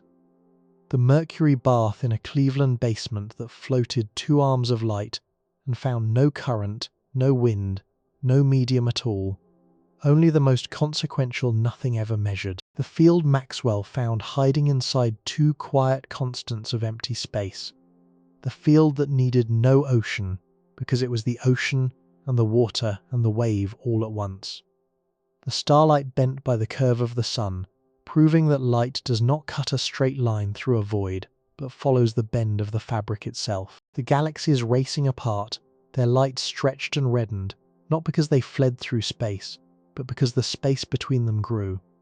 Each discovery took something we thought was solid ground and revealed it to be motion, or geometry, or field, or fold. Each one made the universe less like a stage and more like a single seamless thing in which separation is the illusion and connection is the rule. And here you sit, somewhere inside that seamless thing, made of matter that must obey the slow speed, limit the geometry imposes, watching light that obeys no such burden. The oldest photons of all, the faint glow released about 380,000 years after the beginning, when the universe first turned transparent, are still arriving even now, still washing faintly across every instrument we build to catch them. They have been on their way for nearly the entire age of the cosmos, 13.8 billion years of travel by our reckoning, and by their own reckoning, they have been travelling for no time at all. They are as old as everything. They are also newborn, fresh as the instant they were freed. Both statements are precisely correct, and the universe holds them together without strain, the way it holds every other contradiction we have uncovered tonight. Calmly, completely, asking nothing of us in return. You exist inside that. Not beside it, not watching it through glass, but woven into the same fabric whose geometry sets the speed of light and folds the photon's journey to zero. The atoms in your body are excitations in fields that fill all of space, the very fields we have been describing, and the light leaving the screen before you now is one more tremor in that field, departing and arriving in the same breathless instant from its own frozen point of view. You are not separate from the thing we have been studying. You are a slow, warm, temporary pattern inside it, briefly aware, briefly able to ask the question at all. The cosmos spent 13.8 billion years arranging matter into something that could look up and wonder why its light feels no distance. That arrangement is rare. That arrangement is you. So the smallness that this knowledge presses into you, the sense of being a momentary flicker against an indifferent and unimaginable depth, is real, and it is honest, and there is no use pretending it away. But it is not the whole of the truth, because the same indifferent fabric that will outlast every star also produced, for one brief interval in one quiet corner, an observer capable of tracing the speed of light back into the geometry of space and standing unafraid before what it found. The universe needs no crossing. The distances it contains are, to its own messengers, no distances at all, and into that vast, folded, timeless silence, something small and mortal has nonetheless leaned forward and listened. So perhaps this is the consolation the physics offers, quietly, without ever intending to. Perhaps the fact that light feels no distance means the universe is, in some deep and literal sense, far smaller than it appears. Perhaps every star you can see tonight is, from the messenger that carries its image into your eye, no farther away than that eye itself. Or perhaps the opposite reading is the truer one. Perhaps the zero the photon experiences is precisely the measure of how far outside its world you stand. You are the being for whom every distance is real, every crossing costs time, every separation must be endured second by second. The physics does not choose between these two readings, it holds them both at once. The same null geodesic that erases all distance for the light is the very thing that makes distance unbridgeable for you. These are not questions the equations will answer for you, they were never meant to. The geometry of Minkowski, the deflected starlight Eddington captured at the solar limb, the silent interferometer floating on Mercury in that Cleveland basement, all of it tells you with perfect precision what light does and what light does not do. None of it tells you what to feel about it. That part is yours. Different minds will stand before the same fact and carry away different things. Some will feel the cold of the indifference. Some will feel the warmth of the rare arrangement that lets them feel anything at all. Both are looking at the same truth. Neither one is mistaken. And the truth is this: you exist inside a universe that has been expanding for 13.8 billion years, stretching the wavelength of its oldest light across a gulf so wide that the photons of the cosmic background arrive both as ancient as everything and 0 seconds young. You are made of atoms scattered by stars that burned out long before the sun was lit. The light reaching you right now left some of its distant sources before there were eyes anywhere to receive it. And still it came, not because it travelled the way a stone is thrown, but because the geometry of space simply joins the place that light was emitted to the place where you are sitting, and along that joining, for the light itself, there was never any space between. That is not a smallness to grieve. It is a strange and quiet privilege, to be the brief warm pattern the cold fabric assembled, just long enough to trace its own light back to the source, and understand why that light feels no journey, is not a defeat handed down by an indifferent cosmos. It is the one thing the cosmos cannot do for itself. The universe needs no crossing. The distances it contains are, to its own messengers, no distances at all. But it needed, for one short interval, in one quiet corner, something that could notice there was nothing to cross. You are that noticing. The miles of the dark are real to you, and only to you, and that is not your burden to carry. It is your inheritance to hold. So let the smallness stay. Let it sit beside the wonder without either one winning. The light in this room has already arrived, having gone nowhere, having taken no time, connecting the lamp and your eye across a gap that from the light's own frame was never opened. The stars are closer than they look. The fabric that will outlast them is patient and silent and unimaginably old. And within that patience, for a flicker too brief to register on any cosmic clock, the matter learnt to wonder at its own messengers and was unafraid of what it found. The cold will return. It always does. It is most of the universe, most of the time. But it is not here, and it is not now, and it is not yet. Light feels no distance, and yet you feel all of it, and in that feeling the vast and silent universe is, at last, seen.